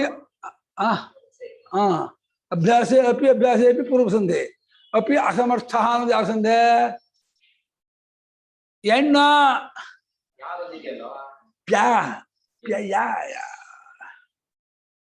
ಏನ್ ಆಮೇಲೆ ಕೂತ್ಕೊಂಡ್ಬಿಡ್ತೀರಮ್ಮ, ಇಲ್ಲಿ ಬಂದು ಹೇಳ್ಕೊಡೋದೇ ಸಮರ್ಪಿ ಕರ್ಮ. ನನಗೋಸ್ಕರ ಈ ಕರ್ಮ ಮಾಡಿಸ್ತಿದ್ರು. ನೀವು ಅಭ್ಯಾಸ ಮಾಡ್ಕೋ, ಕಷ್ಟ ನೀನ್ ಹೇಳ್ತೀಯಾ, ಆರಾಮ ನೀನ್ ಹೇಳ್ಬಿಡ್ತೀಯ, ಮಾಡ್ಬಾರ್ದು ಮತ್ ಮಾಡು ಅಂದ್ರೆ ತಲೆ ಕೆಟ್ಟೋಗತ್ತೆ, ಬೇಜಾರಾಗತ್ತೆ. ಯಾರು ಮಾಡ್ತಾರೆ ಅಂತ ಹಾಗೇನಾದ್ರು ಅಂದುಕೊಳ್ಳುವುದಾದರೆ ಅದು ಕಷ್ಟ.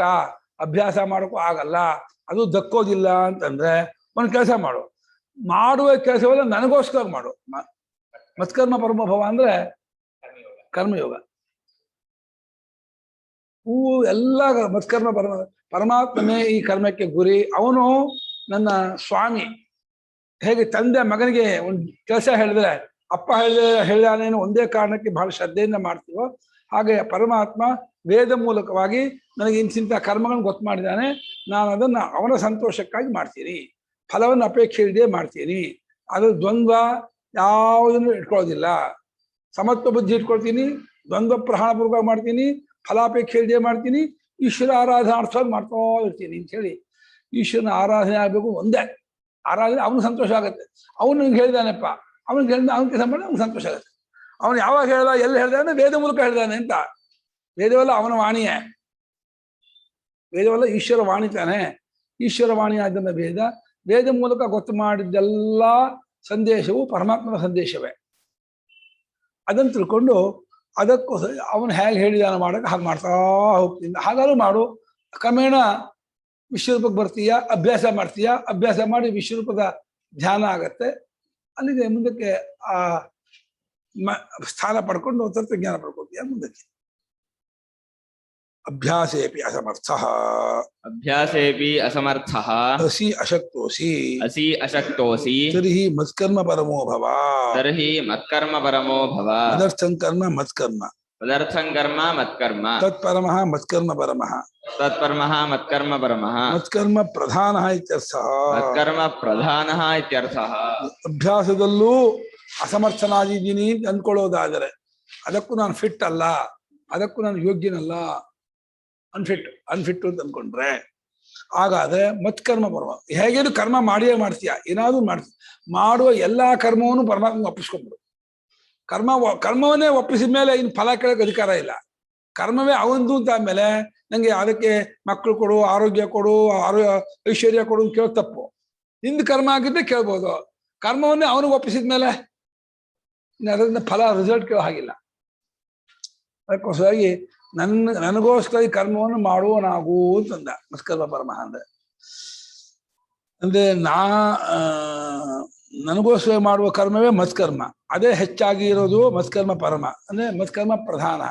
ನನಗೋಸ್ಕರ ಕರ್ಮ ಮಾಡೋದು ಅನ್ನೋದನ್ನೇ ಪ್ರಧಾನವಾಗಿ ಇಟ್ಕೊಂಡು ಪ್ರತಿಯೊಂದನ್ನು ಎತ್ಕರೋಷಿ ಯದೆಷ್ಟಾಸಿ ಯಜ್ಜೋಷಿ ಇದೆಯಲ್ಲ ಎಲ್ಲವನ್ನೂ ಮದರ್ಪಣೆ ಮಾಡು, ಪರಮಾತ್ಮ ಅರ್ಪಣೆ ಮಾಡ್ಕೊಂಡು ಹೋಗು. ಅಭ್ಯಾಸೇನ ಭಿನ್ನ ಅಭ್ಯಾಸೇನ ವಿನಾ ಅದರ್ಥಮಪಿ ಕರ್ಮಾಣಿ ಕೇವಲಂ ಕುರ್ವನ್ ತದರ್ಥಮಪಿ ಕರ್ಮಾಣಿ ಕೇವಲಂ ಕುರ್ವನ್ ಸಿದ್ಧಿಂ ಸತ್ವಶುದ್ಧಿ ಯೋಗ ಜ್ಞಾನ ಪ್ರಾಪ್ತಿ ದ್ವಾರೇಣ ಅವಾಪ್ಸ್ಯಸಿ. ಸಿದ್ಧಿಂ ಸತ್ವಶುದ್ಧಿಯೋಗ ಜ್ಞಾನ ಪ್ರಾಪ್ತಿ ದ್ವಾರೇಣ ಅವಾಪ್ಸ್ಯಸಿ. ಅಭ್ಯಾಸವಿಲ್ಲದೆ ಹೋದರೂ ನನಗೋಸ್ಕರವಾಗಿ ಬರೀ ಮಾಡುವ ಕರ್ಮಲ್ಲ, ನನಗೋಸ್ಕರ ಮಾಡ್ತಾ ಹೋಗು ಅಷ್ಟೇ. ಕೇವಲ ಅದರ್ಥಂ ಕರ್ಮ ಕರ್ಮಾಣಿ.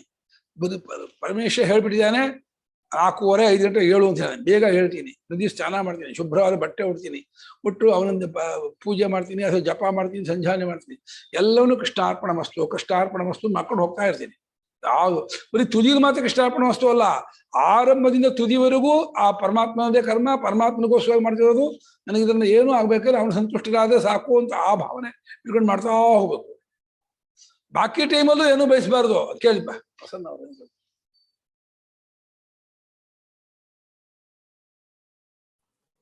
ಸಂಕಲ್ಪ ಮಾಡ್ತೀವಿ, ಸಂಕಲ್ಪ ಮಾಡ್ತೀವಿ. ಸಂಕಲ್ಪ ಶ್ರೀ ಪರಮೇಶ್ವರ ಪ್ರೀತ್ಯರ್ಥಂ ಫುಲ್ ಸ್ಟಾಪ್. ಶ್ರೀ ಪರಮೇಶ್ವರ ಪ್ರೀತ್ಯರ್ಥಂ ಫುಲ್ ಸ್ಟಾಪ್. ಒಂದ್ ನಿಮಿಷ ಹೇಳಿ. ವಿಶೇಷಣ ಇದ್ರಲ್ಲಿ ಬಿಡಿ. ಸಂಕಲ್ಪ ಮಾಡ್ತೀವಿ, ಕರ್ಮ ಸಮರ್ಪಣೆ ನಾರಾಯಣ ವಾಸುದೇವ ಮಾಡ್ತೀವಿ. ಹೇಗಿದು ಸಂಕಲ್ಪ? ಅದನ್ನ ಏನ್ ಬೇಕೋ ಅದ್ ಮಾಡ್ತೀನಿ. ಕರ್ಮ ಸಮರ್ಪಣೆ ವಾಸುದೇವ ಅಂತೀನಿ, ಅದ್ ಹೆಂಗಾಗುತ್ತೆ? ಒಂದಾಗುತ್ತಲ್ಲ.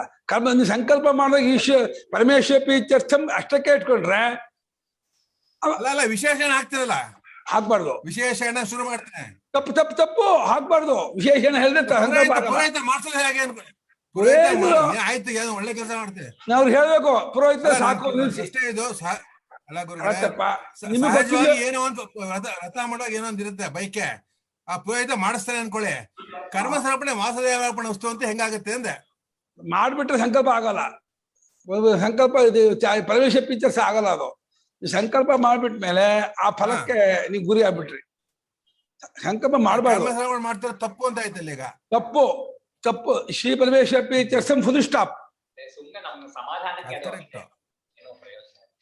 ಅಥವಾ ನೀವು ಅವ್ರಿಗೆ ಅಭ್ಯಾಸ ಇದೆ ಆಗ ಹೇಳ್ಕೊಳ್ತಾ ಇದ್ದಾರೆ, ನಂಗೆ ಸಂಬಂಧಪಟ್ಟಿಲ್ಲ, ನಾನೇನು ಬಯಸ್ತಾ ಇಲ್ಲ ನೀವು ಅನ್ಕೊಂಡ್ರು ಆಯ್ತು. ನಿಮ್ ಕಡೆಯಿಂದ ನನಗೇನು ಬೇಕಿಲ್ಲ, ವಿಶೇಷಣ ಅವ್ರು ಹೇಳ್ಕೊಳ್ಳಿ. ಅದು ಪುರೋಹಿತರ ಅಭ್ಯಾಸ ಇದೆ, ಅವ್ರು ಹೇಳ್ಕೊಳ್ತಾ ಇದ್ದಾರೆ, ಅವರು ಪ್ರಾಕ್ಟೀಸ್ ಆಗಿ ಮಾಡ್ಕೊಂಡಿದ್ದಾರೆ. ಆಗ ನನಗೆ ಅದು ಯಾವ್ದು ಬೇಡ. ನಾನ್ ಪುರೋಹಿತರು ಹೇಳ್ದೆ ಗುರುಗಳೇ, ಇದನ್ನ ಹೇಳಿ ನೀವು ಮಾತಾಡಿ. ಅಲ್ಲ ನಾನು ರಾಮದ ಪುರೋಹಿತರು ಹೇಳಿದ ಸಂಕಲ್ಪ ಮಾತ್ರ ಮಾಡ್ಬೇಡಿ ಅಂತ. ಸುಮ್ನೆ ಅಲ್ಲಪ್ಪ, ನಾವು ಬರೋ ಸಂಪಾದನೆ ಹೊರಟು ಸಂಕಲ್ಪ ಮಾಡೋದ ಅಂತ ಹೇಳ್ಬಿಟ್ರು ಅವ್ರು. ಮಾತಾಡ ಸಂಕಲ್ಪ ಪುರೋಹಿತರಿಗೆ ಅಷ್ಟೇ ತಾನೆ ಫಲ. ಇದು ಹೌದೇ ಎಲ್ಲಾರ ಮನೆಯಲ್ಲೂ ಗಣಪತಿ ಪೂಜೆ ಮಾಡಿಸಿ ಅಷ್ಟೋತ್ತರ ಓದಿ 10 ಮನೇಲಿ ಮಾಡ್ತಾರಲ್ಲ, ಜ್ಞಾನ ಮುಕ್ತರಾಗಬೇಕಾಗಿತ್ತು. ಅವ್ರಿಗೆ ಯಾವ್ದು ಅವ್ರ ಕೊನೆಗೆ ಕೊಡೋ ಉಪಾಯ ದಾನವೇ ಅವ್ರಿಗೆ ಕಾಣ್ತದೋ. ಉಪಾಯ ದಾನ ಕಡೆ ಗಮನವೇ ಹೊರತು ಯಾವ ನಾಮಾವಳಿದು ಗಮನ ಇಲ್ಲ, ಯಾವ ಪೂಜೆಲೂ ಗಮನ ಇಲ್ಲ. ಕಾಮಿಗಳೇ ಹೌದು, ಕರ್ಸೋದು ಕಾಮಿಗಳೇ, ಮಾಡಿಸೋದು ಕಾಮಿಗಳೇ. ಅಷ್ಟೇ. ಇನ್ನು ಜಾಸ್ತಿ ಹೇಳಿ ದೊಡ್ಡ ಸಂಕಲ್ಪ, ಮಹಾಸಂಕಲ್ಪ ಹೇಳಿದ್ದಾರೆ. ಅದೇ 1.5 ಗಂಟೆ ಕಾಲ. ಆದರೆ ಅಭ್ಯಾಸವಿಲ್ಲದೆ ಹೋದರು, ಅಂದ್ರೆ ಮತ್ತೆ ಪರಮೇಶ್ವರನಲ್ಲಿ ನಿಲ್ಲಿಸುವಂತಹ ಪ್ರಯತ್ನ ಮಾಡದೆ ಹೋದರು, ಪರಮೇಶ್ವರಿಗೋಸ್ಕರವಾಗಿ ಬರೀ ಅಷ್ಟಕ್ಕಾಗಿಯೇ ಪರಮೇಶ್ವರ ಪ್ರೀತ್ಯರ್ಥವಾಗಿಯೇ ಕರ್ಮವನ್ನು ಮಾಡುತ್ತಿದ್ದರೆ ಅದು ಸತ್ವಶುದ್ಧಿಯನ್ನು ಚಿತ್ತಶುದ್ಧಿ ಆಗುತ್ತೆ. ಆಮೇಲೆ ಅದರ ಸಂಬಂಧದಿಂದ ಜ್ಞಾನ ಪ್ರಾಪ್ತಿ ಸತ್ವಶುದ್ಧಿಯ ಯೋಗ, ಅದರ ಜ್ಞಾನ ಪ್ರಾಪ್ತಿ. ಯೋಗ ಅಂದ್ರೆ ಆಮೇಲೆ ಜ್ಞಾನ ಪ್ರಾಪ್ತಿ. ಸತ್ವಶುದ್ಧಿ ಯೋಗ ಜ್ಞಾನ. ಯೋಗ ಅಂದ್ರೆ ವಿಶ್ವರೂಪದ ಉಪಾಸನೆ ಮಾಡೋ ಯೋಗ ಅಂತ. ವಿಶ್ವರೂಪ ಉಪಾಸನೆ ಮಾಡೋ ಯೋಗ, ಆಮೇಲೆ ವಿಶ್ವರೂಪದಲ್ಲಿ ಒಂದಾಗೋದು ಜ್ಞಾನ ಪ್ರಾಪ್ತಿ, ಮೋಕ್ಷ. ಅದು ಆಗಲ್ಲ ಅಂದ್ರೆ ಏನ್ ಮಾಡೋದು? ಇನ್ನೊಂದು ಸ್ಟೆಪ್ ಕೊಡ್ತಾರೆ. ಅಥೈತದಪ್ಯಶಕ್ತೋಸಿ ಕರ್ತುಂ ಮದ್ಯೋಗಮಾಶ್ರಿತಃ ಸರ್ವಕರ್ಮ ಫಲತ್ಯಾಗಂ ತತಃ ಕುರ್ಯಾತ್ಮವಾನ್ अथैतदप्यशक्तोऽसि कर्तुं मद्योगमाश्रितः सर्वकर्म फलत्यागं ततः कुरु यथात्मवान् अथ एतत् अपि अशक्तः असि कर्तुं मद्योगमाश्रितः सर्वकर्ಮ फलत्यागं ततः ಕುರು ಯಥಾತ್ಮವಾನ್. ಇದಕ್ಕೂ ಇದಕ್ಕೂ ಸ್ವಲ್ಪ ವ್ಯತ್ಯಾಸ, ಹೆಚ್ಚಿಗೆ ವ್ಯತ್ಯಾಸ ಇಲ್ಲ. ಅದು 4 ಇದೆ.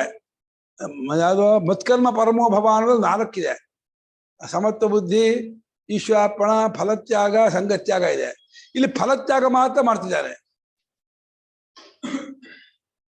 ಬಾಕಿ ಇದೆಲ್ಲ ಸಂಘ ಇದೆ, ಅಭಿಮಾನ ಇದೆ, ಇದೆಲ್ಲ ಇದೆ.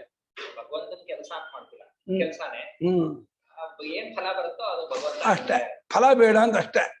ಫಲಾಪೇಕ್ಷೆ ಮಾಡೋದು ಒಂದು, ಆ 4ರ 1 ಪಾರ್ಟ್ ತಗೊಂಡು 1/4 ಆಯ್ತು. ಇದು ಕರ್ಮಯೋಗದಲ್ಲಿ 4 ಪಾದವು ಪೂರ್ತಿ ಇದೆ. ಮಂಚ 4 ಕಾಲಿದ್ದ ಹಾಗೇನೆ ಫಲತ್ಯಾಗ ಇದೆ, ಸಂಗತ್ಯಾಗ ಇದೆ, ಈಶ್ವರಾರ್ಪಣ ಬುದ್ಧಿ ಇದೆ, ಸಮತ್ವ ಬುದ್ಧಿ ಇದೆ. ಇದರಲ್ಲಿ ಫಲತ್ಯಾಗ ಮಾತ್ರ ಇಟ್ಕೊಂಡು ಮಾಡ್ತಾ ಹೋಗ್ತಾನೆ. ಇದನ್ನು ಮಾಡಿ ಪರವಾಗಿಲ್ಲ, ಕಾಲಕ್ರಮೇಣ ಅದು ಅನುಕೂಲ ಆಗತ್ತೆ ಅಂತ. ಇದನ್ನು ಮಾಡುವುದಕ್ಕೂ ಮತ್ಕರ್ಮ ಪರನಾಗುವುದಕ್ಕೂ ಆಗದೆ ಹೋದರೆ ಮದ್ಯೋಗವನ್ನು ನನ್ನಲ್ಲಿ ಕೂಡ್ಕೊಂಡು ಆಶ್ರಯಿಸಿಕೊಂಡು ಕರ್ಮಾನುಷ್ಠಾನ ಮಾಡೋಕೆ ಆಗಲ್ಲ ಅಂತ ಅಂದುಕೊಂಡವನಾದರೆ, ಹಾಗೆ ಎನಿಸುವುದಾದರೆ ಸರ್ವಕರ್ಮಗಳ ಎಲ್ಲಾ ಕರ್ಮಗಳನ್ನು ಮಾಡೋ, ಅದ ಫಲತ್ಯಾಗ ಮಾತ್ರ ಮಾಡೋ. ಮುಂದೆ ಶ್ರೇಯೋ ಹಿ ಜ್ಞಾನ ಅಭ್ಯಾಸ ಆಗಿದೆಯಲ್ಲ, ತ್ಯಾಗ ಶಾಂತಿ ಅಂತ ಜ್ಞಾನ ಕರ್ಮ ಫಲತ್ಯಾಗ. ಅಲ್ಲಿ ಕರ್ಮವೂ ಫಲವೂ ಎಲ್ಲವೂ ತ್ಯಾಗ, ಕರ್ಮಗಳ ಫಲತ್ಯಾಗ ಮಾತ್ರ ಅಲ್ಲ. ಧ್ಯಾನ ಮೇಲ್ಮಟ್ಟಿದ್ದಾನೆ. ಶ್ರೇಯೋ ಹಿ ಜ್ಞಾನ ಅಭ್ಯಾಸಕ್ಕಿಂತ ಜ್ಞಾನ ಹೆಚ್ಚಿತ್ತು. ಜ್ಞಾನ ಅಂದ್ರೆ ಉಪಾಸನೆ, ಅದಕ್ಕಿಂತ ಧ್ಯಾನ ಅಂದ್ರೆ ಏಕಾಗ್ರತೆ, ಏಕಾಗ್ರತೆಯಿಂದ ಆತ್ಮಜ್ಞಾನ. ಅದು ಕರ್ಮಫಲ ತ್ಯಾಗ ಆಗ್ಬಿಡುತ್ತೆ. ಕರ್ಮ ತ್ಯಾಗ ಶಾಂತಿ ಆಗುತ್ತೆ. ಅಲ್ಲಿ ಕರ್ಮಫಲ ತ್ಯಾಗ ಅಂದ್ರೆ ಇದು ಕರ್ಮಗಳ ಫಲತ್ಯಾಗ ಅಲ್ಲ, ಕರ್ಮಗಳ ಫಲಗಳ ಎಲ್ಲದರ ತ್ಯಾಗ ಆಗತ್ತೆ. ಇಲ್ಲಿ ಕರ್ಮಗಳ ಫಲತ್ಯಾಗ, ಅದಕ್ಕೆ ಹೋಲಿಕೆ ಇದೆ. ಜ್ಞಾನಿಗೆ ಆಗುವ ಕರ್ಮಫಲ ತ್ಯಾಗಕ್ಕೂ ಈ ಅಜ್ಞಾನಿ ಮಾಡುವ ಕರ್ಮಫಲ ತ್ಯಾಗಕ್ಕೂ ವ್ಯತ್ಯಾಸ ಇದೆ. ಜ್ಞಾನಿಗೆ ಕರ್ಮಗಳು ಫಲಗಳು ಎಲ್ಲವೂ ತ್ಯಾಗ ಆಗತ್ತೆ. ಅಜ್ಞಾನಿ ಕರ್ಮಗಳನ್ನು ಮಾಡ್ಕೊಂಡು ಫಲತ್ಯಾಗ ಮಾತ್ರ ಮಾಡ್ತಿರ್ತಾರೆ. ಇದು ಕನ್ಫ್ಯೂಸ್ ಆಗಿದೆ. ಇದು ಅಥ ಪುನಃ ಏತದಪಿ ಯದುಕ್ತಂ ಮತ್ಕರ್ಮ ಪರಮತ್ವಂ ತತ್ಕರ್ತುಂ ಅಶಕ್ತೋಸಿ. ಮತ್ಕರ್ಮ ಪರಮತ್ವಂ ತತ್ಕರ್ತುಂ ಅಶಕ್ತಃ ಅಸಿ. ಮದ್ಯೋಗಮಾಶ್ರಿತಃ ಮಯಿ ಕ್ರಿಯಮಾಣಾನಿ ಕರ್ಮಾಣಿ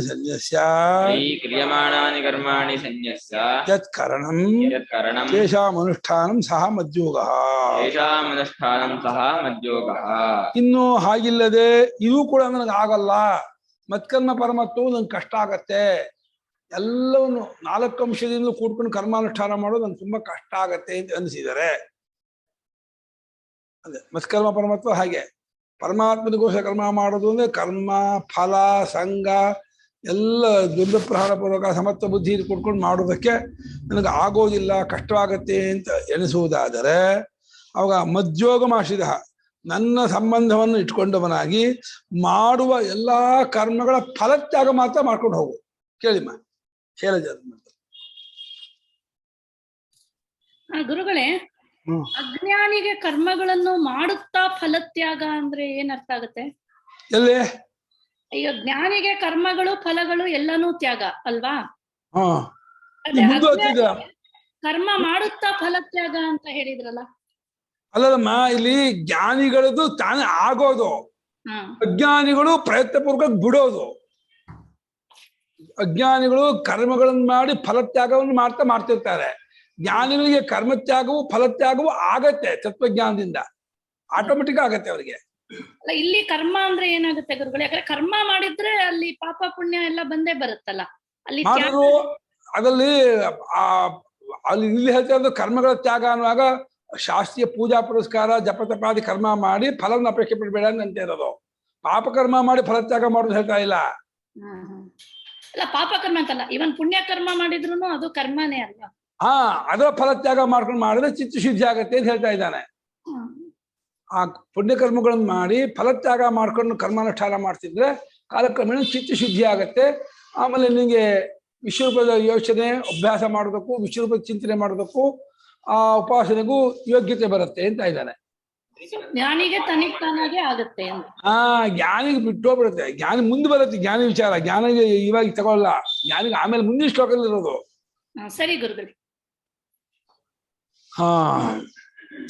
ಅಚ ಪುನಃ ಇನ್ನು ಹೀಗಿಲ್ಲದೆ ಮತ್ಕರ್ಮ ಪರಮತ್ವ ಆಗೋದಿಲ್ಲ, ಕಷ್ಟ, ನನಗೆ ದಕ್ತಾ ಇಲ್ಲ ಅಂತ ಅನಿಸಿದ್ರೆ ಮಧ್ಯೋಗವನ್ನು ಆಶ್ರಯಿಸಿಕೊಂಡು ಅಂದ್ರೆ ನನಗೋಸ್ಕರವಾಗಿ ಮಾಡುತ್ತಿರೋ ಕರ್ಮಗಳನ್ನೆಲ್ಲ ಕರ್ಮಾಣಿ ಸನ್ಯಸ್ಯ ಯತ್ ಕರಣಂ ಕ್ರಿಯಮಾಣಾನಿ ಕರ್ಮಾಣಿ ಸನ್ಯಸ್ಯ, ಮಾಡುವ ಕರ್ಮಗಳನ್ನೆಲ್ಲ ಬಿಟ್ಟು, ಕರ್ಮಗಳನ್ನು ಬಿಡಲ್ಲ ಏನೋ, ಕ್ರಿಯಮಾಣಾನಿ ಕರ್ಮಾಣಿ ಮೈ ಸನ್ಯಸ್ಯ ಮೈ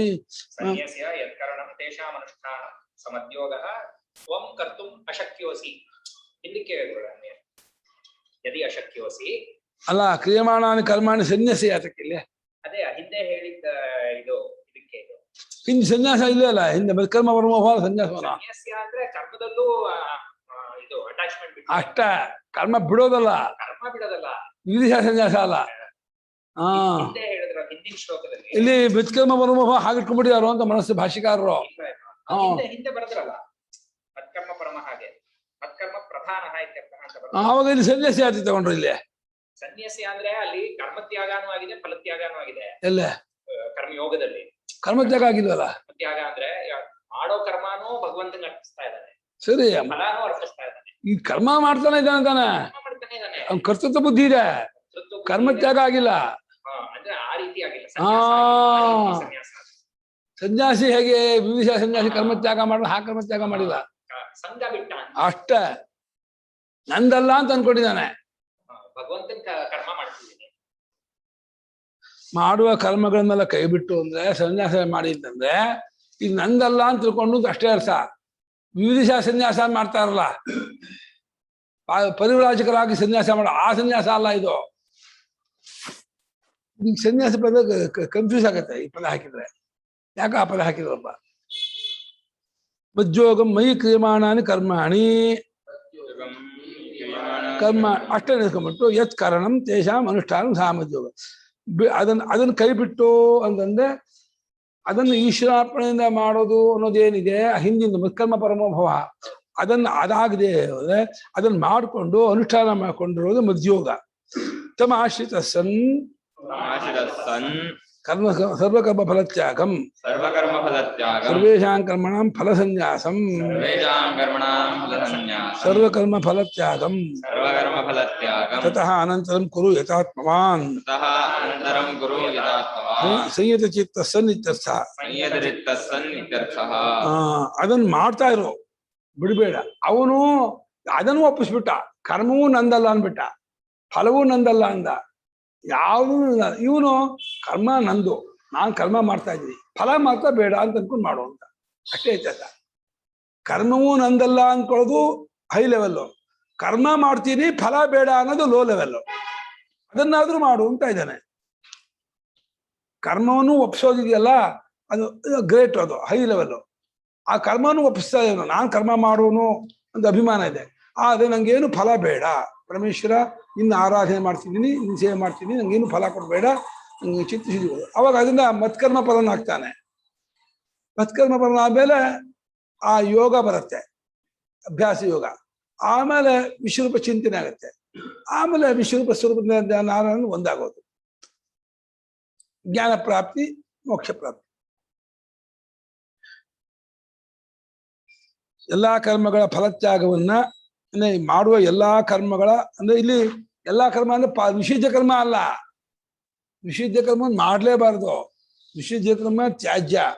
ವಿಹಿತ ಕರ್ಮ, ಶಾಸ್ತ್ರದ ಗೊತ್ತು ಮಾಡುವ ಎಲ್ಲಾ ಕರ್ಮಗಳನ್ನ ಮಾಡಿ ಆಮೇಲೆ ಅದೆಲ್ಲವನ್ನು ಫಲಾಪೇಕ್ಷೆ ಇಲ್ಲದೇನೆ ಈಶ್ವರನು ಒಪ್ಪಿಸ್ಬಿಡು. ಅವನು ಮತ್ಕರ್ಮ ಪರಮ ಎಲ್ಲವನ್ನೂ ಒಪ್ಪಿಸ್ತಾನೆ. ಅವನು ಮತ್ಕರ್ಮ ಪರಮ ಪ್ರತಿಷಿದ್ಧ ವಿಹಿತ ಎಲ್ಲಾ ಕರ್ಮವನ್ನು ಭಗವಂತ ಒಪ್ಪಿಸ್ಬಿಡ್ತಾನೆ. ನನ್ನ ಈ ದೇಹೇಂದ್ರ ಏನೇನು ನಡೆಯುತ್ತೋ ಎಲ್ಲ ನಿಂದೆ, ನಂದೇನು ಅಲ್ಲ ಅಂತ ಅನ್ಕೊಂಡು ಫಲತ್ಯಾಗ ಬುದ್ಧಿ ಬಿಡೋದಲ್ವಾ ಗುರುಗಳೇ? ಯಾವ್ದೋ ಕೊನೆಯದ ಕರ್ಮವನ್ನ ಸಂಪೂರ್ಣವಾಗಿ ನಂದಲ್ಲ ಅಂತ ಹೇಳ್ಕೊಳ್ಳೋದೇ ಕರ್ತೃತ್ವ ಬಿಡೋದಲ್ವಾ? ಕರ್ತೃತ್ವ ಬಿಡಕ್ ಆಗಲ್ವಲ್ಲ, ಜ್ಞಾನವಿಲ್ಲದೆ ಹೋಗಲ್ವಲ್ಲ. ಅಲ್ಲ ತತ್ವಜ್ಞಾನ ಆಗೋರು ಕರ್ತೃತ್ವ ಹೋಗೋದೇ ಇಲ್ಲ. ಕರ್ತೃತ್ವ ಇಷ್ಟಪಟ್ಟು ಬಿಡೋದಲ್ಲ, ಅದು ಜ್ಞಾನದಿಂದ ಬಾಧೆ ಆಗ್ಬೇಕು. ಮಾಡೋನ್ ನಾನು ಅಂತ ಇದ್ದೇ ಇರುತ್ತೆ. ಯಾರ್ ಕೆಲಸ ಮಾಡ್ತಿದ್ಯಾ, ಭಗವಂತನ ಕೆಲಸ ಮಾಡ್ತಿದ್ಯಾ, ಫಲ ಯಾರಿಗೆ, ಭಗವಂತನ ನಾನು ಅನ್ನೋದು ಹೋಗಿರಲ್ಲ. ಮಾಡೋದ್ ನಾನು ಅನ್ನೋದು ಹೋಗಿರಲ್ಲ, ಮಾಡ್ತಾ ಇರೋನ್ ನಾನು. ಆದ್ರೆ ಯಾರ್ ಕೆಲ್ಸ ಮಾಡ್ತಿದ್ದೀನಿ, ಭಗವಂತನ ಕೆಲ್ಸ ಮಾಡ್ತಿದ್ದೀನಿ. ಯಾರಿಗ ಅರ್ಪಿಸ್ತೀನಿ ಅದ್ರ ಫಲಾನ, ಭಗವಂತಂಗೆ ಅರ್ಪಿಸ್ತೀನಿ ಅದ್ರ ಫಲಾನ. ಕರ್ತೃತ್ವ ಬುದ್ಧಿ ಹೋಗಿರಲ್ಲ. ಕರ್ತೃತ್ವ ಬುದ್ಧಿ ತತ್ವಜ್ಞಾನ ನೆಲೆ ನಿಂತಾಗ್ಲೇ ಹೋಗೋದು. ವಿವಿಧಿಷಾ ಸನ್ಯಾಸಿ ಅಂದಾಗ ಕರ್ತೃತ್ವ ಬುದ್ಧಿ ಇಲ್ಲ ಅಂತ ತಾನೇ ಅವಾಗ. ವಿವಿಧಿಷಾ ಸನ್ಯಾಸಿ ಕರ್ತೃತ್ವ ಬುದ್ಧಿ ಇದ್ದೇ ಇರುತ್ತೆ. ಅವನಿಗೂ ಇರುತ್ತೆ, ವಿವಿಧ ಸನ್ಯಾಸಿಗೂ ಕರ್ತೃತ್ವ ಬುದ್ಧಿ ಇರುತ್ತೆ. ಆತ್ಮಜ್ಞಾನ ಆಗೋರು ಕರ್ತೃತ್ವ ಬುದ್ಧಿ ಹೋಗೋದೇ ಇಲ್ಲ.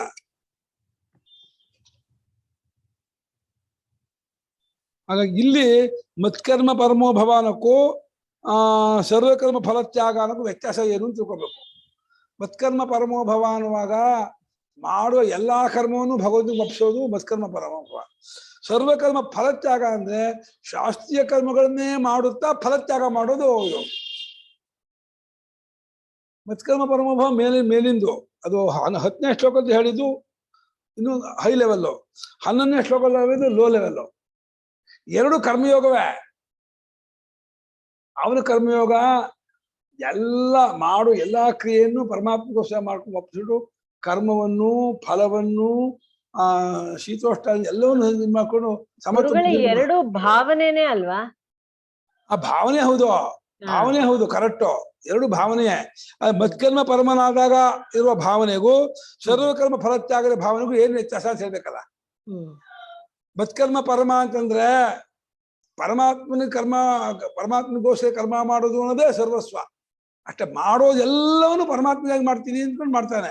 ಅವನಿಗೆ ಅಹಂಕಾರನ ಪೂರ್ತಿ ತಗ್ಗಿಸ್ಕೊಂಡು ಮಟ್ಟು ಮಾಡಿಕೊಂಡು ಪರಮಾತ್ಮನಿಗಾಗಿ ಒಪ್ಪಿಸ್ಕೊಂಡು ಮಾಡ್ತಾ ಹೋಗ್ತಾನೆ. ಭಾವನೆ ಅಂದ್ರೂ ಕ್ರಿಯೆ ನಡೀತಾ ಇರುತ್ತೆ. ಹಾ, ಉಪಾಸನೆ ಅಲ್ಲ. ಹೌದು. ಕಷ್ಟ, ಎರಡಕ್ಕೆ ವ್ಯತ್ಯಾಸ ಹೇಳೋದು ಸ್ವಲ್ಪ ಕಷ್ಟ.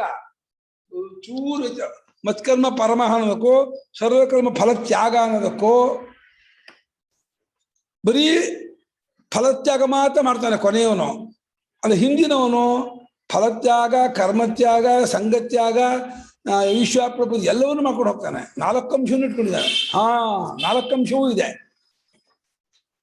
ಇದರಲ್ಲಿ 1 ಅಂಶ ಮಾತ್ರ ಇದೆ, ಫಲತ್ಯಾಗ ಮಾತ್ರ ಇದೆ. ಇದು 1 ಕಾಲಿನ ಕರ್ಮತ್ಯಾಗ, ಅದು 4 ಕಾಲಿನ ಕರ್ಮತ್ಯಾಗ. ಹೌದು, 4 ಕಾಲ. ಹೌದು. ಗುರುಗಳೇ, ನೀವು ಹೇಳಿದ ಮುಂದಿನ ಶ್ಲೋಕದಲ್ಲಿ ಅದು ಕನ್ಫ್ಯೂಸ್ ಆಗ್ತದೆ. ಮುಂದಿನ ಶ್ಲೋಕದಲ್ಲಿ ಅದಕ್ಕೆ ಅರ್ಥ ಆಗಲ್ಲ. ಅದು ಜ್ಞಾನದಿಂದ ಆಗೋ ತಾನೆ, ಅದು ಮಾಡೋದಲ್ಲ. ಅದು ಮಾಡಬೇಕಾಗಿರುವ ಎಲ್ಲಾ ಕರ್ಮಗಳನ್ನು ಗುರುಗಳೇ, ಈ 11ನೇ ಶ್ಲೋಕದಲ್ಲಿ ಹೇಳಿರ್ತಕ್ಕಂಥ ಕರ್ಮ ಫಲ ತ್ಯಾಗ, ಅಲ್ಲಿ ಫಲವನ್ನ ಮಾತ್ರ ತ್ಯಾಗ ಮಾಡ್ತಾನೆ ಅಂತ ಹೇಳಿದ್ರೆ ಕರ್ಮಕ್ಕೇನೆ ಒಂದು ಫಲ ಇದ್ದೇ ಇದೆಯಲ್ಲ. ಇದೆ, ನನಗ್ ಬೇಡ ಅಂತಾನೆ ಅಪ್ಪ ಪರಮೇಶ್ವರ. ಹಾಗೆ ಆ ಓನರ್ಶಿಪ್ ಅಲ್ಲ ಗುರುಗಳೇ, ಅದ್ರ ಫಲ ಬೇಡ ಅನ್ನೋ ಅಂತ ಒಂದು ಚಾಯ್ಸ್ ಇವನಿಗಿದೆಯಾ? ಅದು ಕರ್ಮ ಮಾಡಿದ್ರೆ ಫಲ ಬರಲೇಬೇಕು. ಅಲ್ಲ, ಬರ್ಲೇಬೇಕು ಇಲ್ಲ. ನೀ ಅಪೇಕ್ಷೆ ಪಡದೆ ಹೋದ್ರೆ ಈಶ್ವರನಿಗೆ ನಿನ್ನ ಕರ್ಮ ನೀನ್ ಹೇಳಿದ್ಯಾ ಮಾಡು ಅಂತ, ಅದಕ್ಕೋಸ್ಕರ ಮಾಡ್ತೀನಿ, ನನಗೇನು ಇದರಿಂದ ಆಗ್ಬೇಕಾಗಿಲ್ಲ ಅಂತ ಹೇಳ್ಬಹುದು. ಅವ್ರು ಹೇಳಿದ ಫಲ ಚಿತ್ತಶುದ್ಧಿನೇ ಫಲ. ಅಲ್ಲಲ್ಲ, ಈ ಕರ್ಮಕ್ಕೆ ಏನೋ ಫಲ ಹೇಳಿದ್ರೆ ಆ ಫಲ ಬಂದೇ ಬರುತ್ತೆ ಅಂತ ಇದ್ದಾರೆ. ಅದು ಯಾರಿಗೆ ಹೋಗುತ್ತದು? ಅಲ್ಲಲ್ಲ, ಆ ಚಿತ್ತಶುದ್ಧಿ ಆಗುತ್ತೆ ಅಷ್ಟೇ. ಅದು ಅವನಿಗೆ ಆ ಕರ್ಮದ ಫಲ ಇವನಿಗೆ ಅಂಟ್ಕೊಳ್ದೇನೆ ಚಿತ್ತಶುದ್ಧಿಯನ್ನು ಫಲ ಉಂಟಾಗತ್ತೆ. ಅಲ್ಲ, ಅಲ್ಲಿ ಕರ್ತೃತ್ವ ಬುದ್ಧಿ ಇದೆಯಲ್ಲ ಅವನಿಗೆ. ಹೌದು, ಅದಕ್ಕೆ ಚಿತ್ತಶುದ್ಧಿ ಕರ್ತೃತ್ವ ಬುದ್ಧಿ ಇರೋನಿಗೆ ಆಗೋದು. ಚಿತ್ತಶುದ್ಧಿ ಆಗೋದು ಕರ್ತೃತ್ವ ಬುದ್ಧಿ ಇರೋನಿಗೆ ಆಗೋದು ಹೊರತು ಕರ್ತೃತ್ವ ಬುದ್ಧಿ ಇಲ್ಲದೆ ಇದ್ದವನಿಗಲ್ಲಪ್ಪ ಚಿತ್ತಶುದ್ಧಿ. ಕರ್ತೃತ್ವ ಬುದ್ಧಿ ಇದ್ದವನಿಗೆ ಚಿತ್ತಶುದ್ಧಿಯನ್ನು ಫಲ ಆಗತ್ತೆ. ಇನ್ನು ಧನಕನಕ ವಾಹನ ವಸ್ತು ಫಲಾಪೇಕ್ಷೆ ಪಟ್ಟರೆ ಅದಾಗತ್ತೆ. ಸ್ವರ್ಗ ಅಪೇಕ್ಷೆ ಪಟ್ಟರೆ ಸ್ವರ್ಗ ಆಗತ್ತೆ. ಸ್ವರ್ಗವನ್ನು ಅಪೇಕ್ಷೆ ಪಡಲ್ಲ, ಈ ಸುಖವನ್ನು ಅಪೇಕ್ಷೆ ಪಡಲ್ಲ. ಪರಮೇಶ್ವರ ಹೇಳಿದಾನೆ ನೀನ್ ಮಾಡ್ಬೇಕಪ್ಪ ಈ ಕರ್ಮವನ್ನ ಅಂತ. ಅವನ ಮಾತ್ಮೇಲೆ ಗೌರವ ಇದೆ, ಭಕ್ತಿ ಇದೆ, ಶ್ರದ್ಧೆ ಇದೆ, ನಂಬಿಕೆ ಇದೆ, ಮಾಡ್ತಾ ಹೋಗ್ತಾನೆ. ಮಾಡುವಾಗ ಫಲಾಪೇಕ್ಷೆ ಇದೆ, ಮಾಡ್ತಾ ಹೋಗ್ತಾನೆ. ನಂಗೇನು ಎರಡನೇವನು ಲೌಕಿಕ ಕರ್ಮ ಮತ್ತು ಶಾಸ್ತ್ರೀಯ ಕರ್ಮ ಎರಡನ್ನೂ ಭಗವಂತನಿಗೋಸ್ಕರ ಅರ್ಪಿಸ್ಬಿಟ್ಟು ಮಾಡ್ತಾ ಇರ್ತಾನೆ. ಕೊನೆಯವನಲ್ಲ, ಅದೇ ಕೊನೆಯವನು ಕರ್ಮವನ್ನು ಅಲ್ಲ, ಕರ್ಮವನ್ನು ಒಪ್ಸಲ್ಲ. ಕರ್ಮ ಮಾಡ್ಕೊಂಡಿದ್ರು ಕೂಡ ಲೌಕಿಕ ಕರ್ಮ ಶಾಸ್ತ್ರೀಯ ಕರ್ಮ ಮಾಡಿದ್ರೆ ಇಫೇನಿ ಅದನ್ನು ಕೂಡ ಅದರ ಫಲವನ್ನ ಭಗವಂತನಿಗೋಸ್ಕರ ಬಿಟ್ಬಿಡ್ತಾರೆ. ಹೌದು ಹೌದು, ಕರೆಕ್ಟ್. ಮೊದಲನೇವನು ಬರೀ ಶಾಸ್ತ್ರೀಯ ಕರ್ಮಗಳನ್ನ ಆ 4 ಕಾಲದಲ್ಲೂ ಎಲ್ಲಾ ರೀತಿಯಲ್ಲೂ ಬಿಡ್ತಾನೆ. ಅವನಿಗೂ ಲೌಕಿಕ ಕರ್ಮ ಸೇರಿಸ್ಕೋಬಹುದು.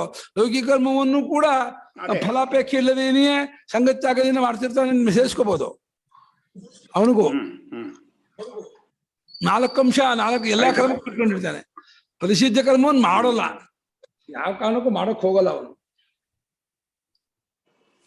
ತಮ್ ಆಶ್ರಿತ ಸನ್ ಸರ್ವಕರ್ಮ ಫಲತ್ಯಾಗಂ ಸರ್ವೇಷಾಂ ಕರ್ಮಣಾಂ ಫಲಸನ್ಯಾಸಂ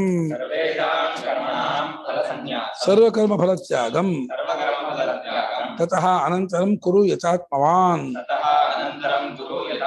ಸಂಯತ ಚಿತ್ತ ಸನ್ ಇತ್ಯರ್ಥಃ.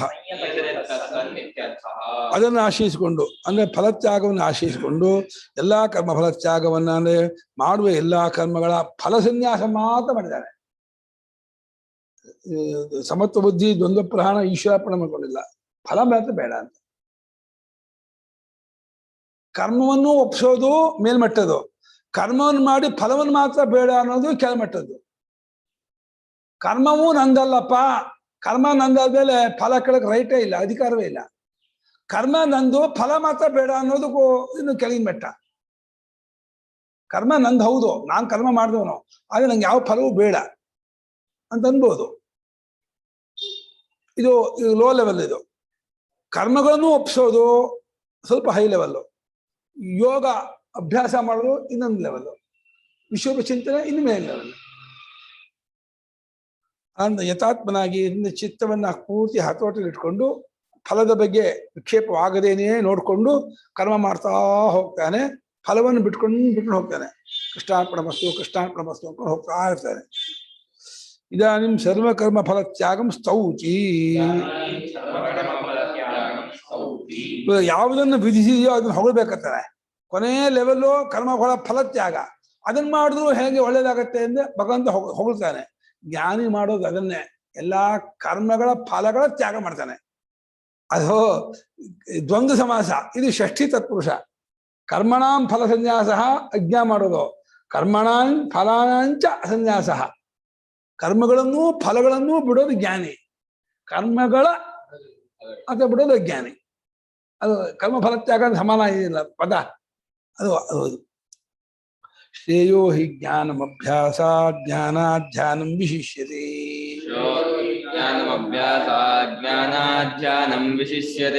ಧ್ಯಾನಾತ್ ಕರ್ಮ ಫಲತ್ಯಾಗಸ್ತ್ಯಾಗಾಚ್ಛಾಂತಿರನಂತರಂ.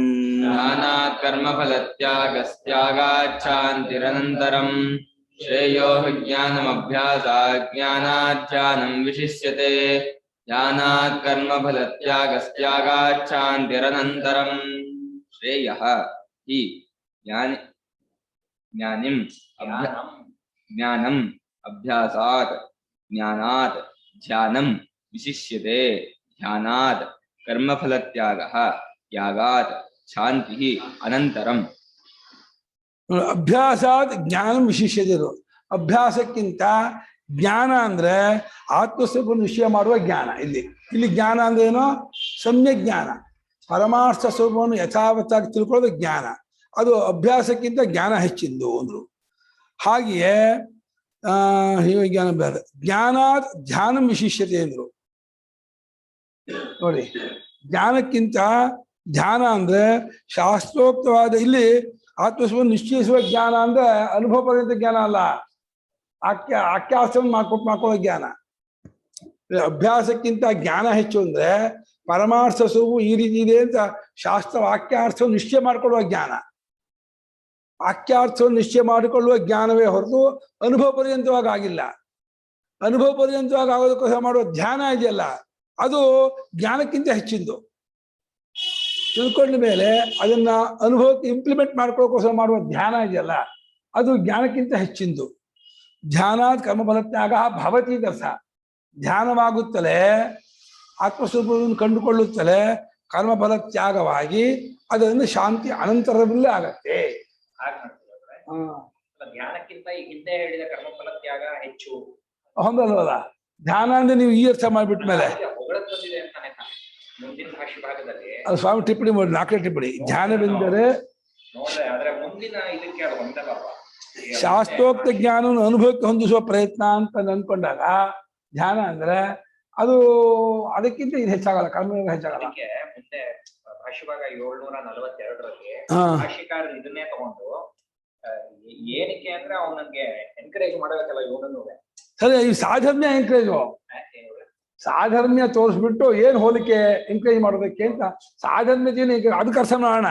ಸದ್ಯಕ್ಕೆ ಶ್ಲೋಕಾರ್ಥ ಹೀಗೆ, ಶ್ಲೋಕಾರ್ಥದಲ್ಲಿ ವೇದಾಂತದ ವಿಚಾರನೆಲ್ಲ ಓದಿ ತಿಳ್ಕೊಳ್ಳೋದಿದೆಯಲ್ಲ, ಅದು ಸುಮ್ಮನೆ ವಿಶ್ವದ ಅಭ್ಯಾಸ ಮಾಡೋದಕ್ಕಿಂತ ವೇದಾಂತ ವಿಚಾರನೆಲ್ಲ ತಿಳ್ಕೊಳ್ಳೋದು ಜ್ಞಾನ, ಅದು ಹೆಚ್ಚಿಂದು. ವೇದಾಂತ ವಿಚಾರ ತಿಳ್ಕೊಂಡದ್ದನ್ನ ಧ್ಯಾನ ಮಾಡೋದು, ನಿಧಿಧ್ಯಾಸನ ಮಾಡೋದು, ತತ್ವವನ್ನು ಕಂಡುಕೊಳ್ಳೋ ಪ್ರಯತ್ನ, ಅದು ಧ್ಯಾನ ಆ ಜ್ಞಾನಕ್ಕಿಂತ ಹೆಚ್ಚಿಂದು. ಆ ಧ್ಯಾನ ಮಾಡ್ತಾ ಮಾಡ್ತಾ ತತ್ವ ಗೊತ್ತಾಯ್ತು ಅಂದ್ರೆ ಕರ್ಮಫಲ ತ್ಯಾಗ ಆಗಿ ಶಾಂತಿ ಆಗ್ಬಿಡತ್ತೆ. ಮುಂದೆ ಆಗ ನೋಡಿ ಏವಂ ಕರ್ಮಫಲ ತ್ಯಾಗ ಪೂರ್ವ ವಿಶೇಷಣವತಃ ಅಂತಾನೆ ಹೇಳಿದ್ರು. ಸರಿ, ಅದು ಅರ್ಥ ಮಾಡ್ತೀನಿ, ಅಲ್ಲ ಹೇಳ್ತೀನಿ. ಸದ್ಯಕ್ಕೆ ಶ್ರೇಯ ಹಿ ಪ್ರಶಸ್ತತರಂ ಜ್ಞಾನಂ ಕಸ್ಮಾತ್ ಅವಿವೇಕಪೂರ್ವಕಾದ ಅಭ್ಯಾಸ. ಇಲ್ಲಿ ಹಿಂದೆ ಒಂದು ಪಾಠ ಇತ್ತು, ವಿವೇಕಪೂರ್ವಕಾದ ಅಭ್ಯಾಸ ಒಂದು ಪಾಠ ಇತ್ತು. ಸ್ವಾಮಿ ತಪ್ಪು ಅಂತ ಹೇಳ್ಬಿಟ್ಟು ವಿವೇಕಪೂರ್ವಕ ಅಭ್ಯಾಸ ಮಾಡ್ತಾರೆ. ಇದು ಅಷ್ಟೇ ಪುಟ್ಟು ಟಿಪ್ಪಣಿ ತೆಗೆದುಬಿಟ್ಟಿದ್ದಾರೆ. ಹಿಂದಿನ ಇದರಲ್ಲಿ ಎಡಿಷನ್ ಇದೆ, ಯಾಕೆ ತೆಗೆದು ಗೊತ್ತಾಗಿಲ್ಲ. ಅಲ್ಲ, ಇದು ಈ ನೀ ಗು ಮೈ ಪಾಠವೇ ಸರಿಯಾದದ್ದು ಅಂತ ಇದೆ. ಅದೇ ಇದು ಅವಿವೇಕಪೂರ್ವಕ ಪಾಠ ಸರಿ. ಇನ್ನೊಂದು ಪಾಠದಲ್ಲಿ ವಿವೇಕಪೂರ್ವಕ ಅಭ್ಯಾಸ ಒಂದಿದೆ.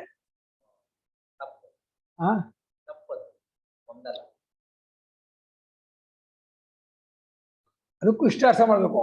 ವಿವೇಕಪೂರ್ವಕ ಅಂದ್ರೆ ಲೌಕಿಕದಲ್ಲೆಲ್ಲ ವೈರಾಗ್ಯಕ್ಕೆ ತಂದ್ಕೊಂಡು ಇದೆಲ್ಲ ಯಾವುದು ಪುರುಷಾರ್ಥವಿಲ್ಲ ಅಂತ ವಿವೇಕ ಮಾಡ್ಕೊಂಡು ವಿಶ್ವರೂಪದ ಭಾವನೆ ಮಾಡೋದೇ ವಿವೇಕ. ಇದು ಏನು ಗೊತ್ತಿಲ್ಲದೇನೆ ಭಾವನೆ ಮಾಡೋದಕ್ಕಿಂತ ವಿಶ್ವರೂಪ ಸರಿಯಾಗಿ ತಿಳ್ಕೊಂಡು ಅರ್ಥ ಮಾಡ್ಕೊಂಡು ಭಾವನೆ ಮಾಡೋದು ಹೆಚ್ಚು ಅನ್ನೋ ಅರ್ಥದ ತೋಟ. ಅಲ್ಲ, ವಿವೇಕಪೂರ್ವಕವಾದ ಅಭ್ಯಾಸ ಅಂತಂದ್ರೆ, ವಿವೇಕಪೂರ್ವಕ ಅಂದ್ರೆ ವಿಶ್ವರೂಪ ಉಪಾಸನೆ ಮಾಡೋದೇ ಜೀವನದ ಹೆಚ್ಚಿನ ಪುರುಷಾರ್ಥ ಅಂತ ವಿವೇಕ ಮಾಡ್ಕೊಂಡು ಉಪಾಸನೆ ಮಾಡೋದು ಅಂತ. ಅಂದ್ರೆ ನೀವು ವಿವೇಕಪೂರ್ವಕ ಅಭ್ಯಾಸ ಇದ್ದಿದ್ರೆ ಅಂತ ಹೇಗೆ ಅಂತ ಹೊಂದಿಸ್ತಾ ಇದ್ದೀರ? ಅಲ್ಲ, ವಿವೇಕಪೂರ್ವಕ ಅಭ್ಯಾಸ ಇದಕ್ಕೂ ಹೊಂದಿಸ್ಬೋದು ಅಂತ ಇದ್ದೀನಿ ನಾನು. ವಿವೇಕಪೂರ್ವಕ ಅಭ್ಯಾಸ ಅಂತ ಇದ್ದಿದ್ರೆ ಅವನು ನೀವು ಆತ್ಮಜ್ಞಾನ ಅಂತ ಇದ್ದೀರಾ ಇಲ್ಲಿಗೆ.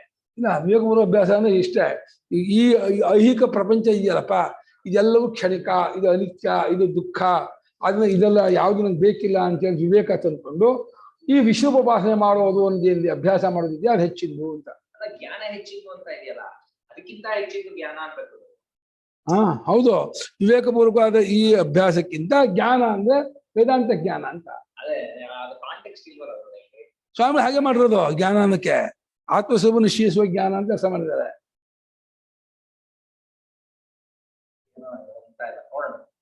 ಇಲ್ಲಿ ಕಾಂಟೆಕ್ಸ್ಟ್ ಇರೋದು ವಿಶ್ವರೂಪೋಪಾಸಕದ್ದು, ಆಮೇಲೆ ಕರ್ಮಫಲ ತ್ಯಾಗಿದು, ಕರ್ಮತ್ಯಾಗ ಅಭ್ಯಾಸ ಮಾಡೋನು, ಕರ್ಮ ಮತ್ತು ಫಲಾತ್ಯಾಗ ಮಾಡೋನು, ಫಲಾತ್ಯಾಗ ಇವ್ರು ನಾಲ್ಕರದ್ದೇ ಭಗವಂತ ಹೆಂಗ್ ಹೊಂದಿಸ್ತೀರಾ? ಅದನ್ನೇ ಹೊಂದೋದು. ಈಗ ಅವಿವೇಕಪೂರ್ವಕದ ಅಭ್ಯಾಸ ಅಂದ್ರೆ ಯಾವ್ದು? ಅವಿವೇಕಪೂರ್ವಕವಾದ ಅಭ್ಯಾಸ ಅಂದ್ರೆ ಮತ್ ಮನಸ್ಸನ್ನು ತಂದು ಹೇಳ್ಕೊಳ್ಳೋದು. ಇರೋದೇನೆ ಅಲ್ಲ, ವಿವೇಕ ಇಲ್ಲ ಅಂದ್ರೆ ಸುಮ್ಮನೆ ಹೇಳ್ಕೊಳ್ತಾ ಇದ್ದಾನೆ. ವಿಶ್ವರೂಪದ ಬಗ್ಗೆ ಪರಿಚಯ ಇಲ್ಲ, ವಿಶ್ವರೂಪನ ಯಥಾವತ್ತಾಗಿ ತಿಳ್ಕೊಂಡಿಲ್ಲ, ಅಭ್ಯಾಸ ಮಾಡಕ್ಕಾಗೋದೇ ಇಲ್ಲ, ಸುಮ್ಮನೆ ಮಾಡ್ತಾ ಇದ್ದಾನೆ ಅಭ್ಯಾಸನ. ಒಳ್ಳೆ ಅಭ್ಯಾಸ ಮಾಡ್ತಾನೆ. ರಾಮ ಅಂತ ಯಾರೋ ಹೇಳ್ತಾರಪ್ಪ, ನೀನ್ ರಾಮನ್ನ ಜಪ ಮಾಡ್ತಾ ಇರು ಅಂತ. ರಾಮ ಏನು ಎತ್ತ ಏನು ಗೊತ್ತಿಲ್ಲ, ಕೂತಿದ್ದಾನೆ. ರಾಮ ರಾಮ ರಾಮ ಅಂತ ಯಾರ ಮನಸ್ಸು ಎಲ್ಲೋ ಹೋಗುತ್ತೆ, ಹೇಳ್ಕೊಂಡ್ಬರ್ತಾನೆ. ಅಲ್ಲ, ರಾಮ ಪರಿಚಯ ಮಾಡ್ಕೊಡೋದು ಮತ್ತೆ ಹೇಳ್ಕೊಂಡು ಬರ್ಕಾಗಲ್ಲ.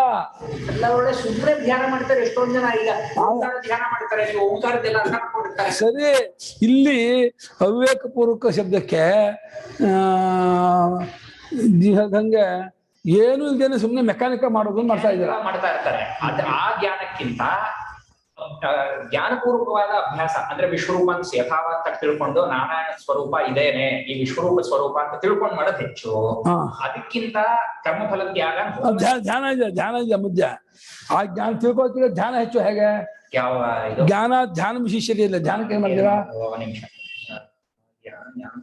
ಜ್ಞಾನಪೂರ್ವಕಂ ಧ್ಯಾನಮೇನೆ ಅಲ್ಲಲ್ಲ, ಶ್ರೇಯೋ ಹಿ ಜ್ಞಾನ ಮುಂದೆ ಶ್ರೇಯೋ ಹಿ ಜ್ಞಾನ ಅಭ್ಯಾಸ ಜ್ಞಾನಂ ಶ್ರೇಯ ಒಂದು ಜ್ಞಾನ ಧ್ಯಾನ ಇದೆಯಲ್ಲ ಅದನ್ನೇ ಬೇರೆ ಪದದಿಂದ ಹೇಳ್ತೀಯಲ್ಲ ಅಭ್ಯಾಸ ಜ್ಞಾನ. ವಿವೇಕಪೂರ್ವಕ ಅಭ್ಯಾಸ ಮಾಡೋದು ಅದನ್ನ ವಿವೇಕಪೂರ್ವಕ ಧ್ಯಾನಪೂರ್ವಕ ಅಭ್ಯಾಸ ಮಾಡೋದು ಮಾಡ್ತಾ ಇದ್ದಾರೆ. ಹೌದು, ಎರಡೇ ಕ್ಯಾಟಗರಿ ಇಲ್ಲಿ. ಬೇರೆ ಬೇರೆ ಪದ, ಅಭ್ಯಾಸ ಅನ್ನೋ ಪದ, ಧ್ಯಾನ ಅನ್ನೋ ಪದ ಬೇರೆ ಬೇರೆ ಪದ ಅಷ್ಟೇ. ಅದು ಅಭ್ಯಾಸ ಧ್ಯಾನ ಒಂದೇನಾ? ಈ ಕಾಂಟೆಕ್ಸ್ಟ್ ಅಲ್ಲಿ ಇದು ಒಂದೇ ಬರುತ್ತೆ. ನೀವು ಪದದ ಅರ್ಥ ಬೇರೆ ಇರ್ಬೋದು. ಅಲ್ಲ, ಈ ಕಾಂಟೆಕ್ಸ್ಟ್ ಭಾಷೆಗಳು ಹಾಗೆ ಮಾಡಿಲ್ಲ. ನಾನು ಹೇಳ್ಬಿಡ್ತೀನಿ, ನೀವ್ ಹೇಳ್ದಂಗೆ ಸರಿನೇ ಇರ್ಬೋದು. ನಾನ್ ಅರ್ಥ ಮಾಡ್ಕೊಂಡಿದ್ದೀನಿ. ಮೊದಲನೇ ಪೂರ್ವಾರ್ಧದಲ್ಲಿ ಎರಡೇ ಹೇಳ್ತಿರೋದು. ಒಂದು ವಿವೇಕ ಪೂರ್ವಕವಾಗಿ ಮಾಡೋ ಅಭ್ಯಾಸ, ವಿಶ್ವರೂಪನ ಧ್ಯಾನ ವಿವೇಕಪೂರ್ವಕ. ಅದಕ್ಕಿಂತ ವಿವೇಕ ಪೂರ್ವಕವಾಗಿ ಮಾಡೋದು ಹೆಚ್ಚು ಅಂತ ಇದೆ ಅಷ್ಟೇ. ಧ್ಯಾನ ಅಂದ್ರೂ ಅಷ್ಟೇ ಪೂರ್ವಾರ್ಧದಲ್ಲಿ. ಅದಕ್ಕಿಂತಾನು ಕರ್ಮಫಲ ತ್ಯಾಗ. ಧ್ಯಾನಕ್ಕಿಂತ ಅದೇ ಧ್ಯಾನ ಅಂದ್ರೆ ಅದೇ ಅಭ್ಯಾಸ, ಪೂರ್ವಕವಾದ ಅಭ್ಯಾಸ, ವಿವೇಕ ಪೂರ್ವಕವಾದ ಅಭ್ಯಾಸನೇ ಧ್ಯಾನ ಅಂತ. ಅದಕ್ಕೆ ಕರ್ಮಫಲ ಹೆಂಗ್ ಹೆಚ್ಚಾಗುತ್ತೆ? ಹೊಗಳೋದಕ್ಕೆ ಸ್ತೌತಿ. ಏನಕ್ಕೆ ಇವನಿಗೆ ಪ್ರರೋಚನ, ಅಯ್ಯೋ ಹಂಗ ನಾನು ಏನು ಮಾಡ್ತಿಲ್ವಲ್ಲಪ್ಪ ಅಂತ ಅನ್ಕೊಳ್ದೆ ಇರ್ಲಿ ಅಂತ ಆ ಕರ್ಮಫಲ ತ್ಯಾಗನ ಹೊಗಳೋದಕ್ಕೆ ಬಂದಿರೋದು ಇದು ಶ್ಲೋಕ. ಅದಕ್ಕೆ ಭಾಷಿಕಾರರು ಮುಂದೆ ಅದನ್ನ ಚರ್ಚೆ ಮಾಡ್ತಾರೆ ಅಂತ ನಾನು ಈ ರೀತಿ ಅರ್ಥ ಮಾಡ್ಕೊಂಡೆ. ನೀವು ಹೇಳಿದ್ರೆ ಸ್ವಾಮಿಗಳು ಬೇರೆ ತರ ಮಾಡ್ದಂಗೆ.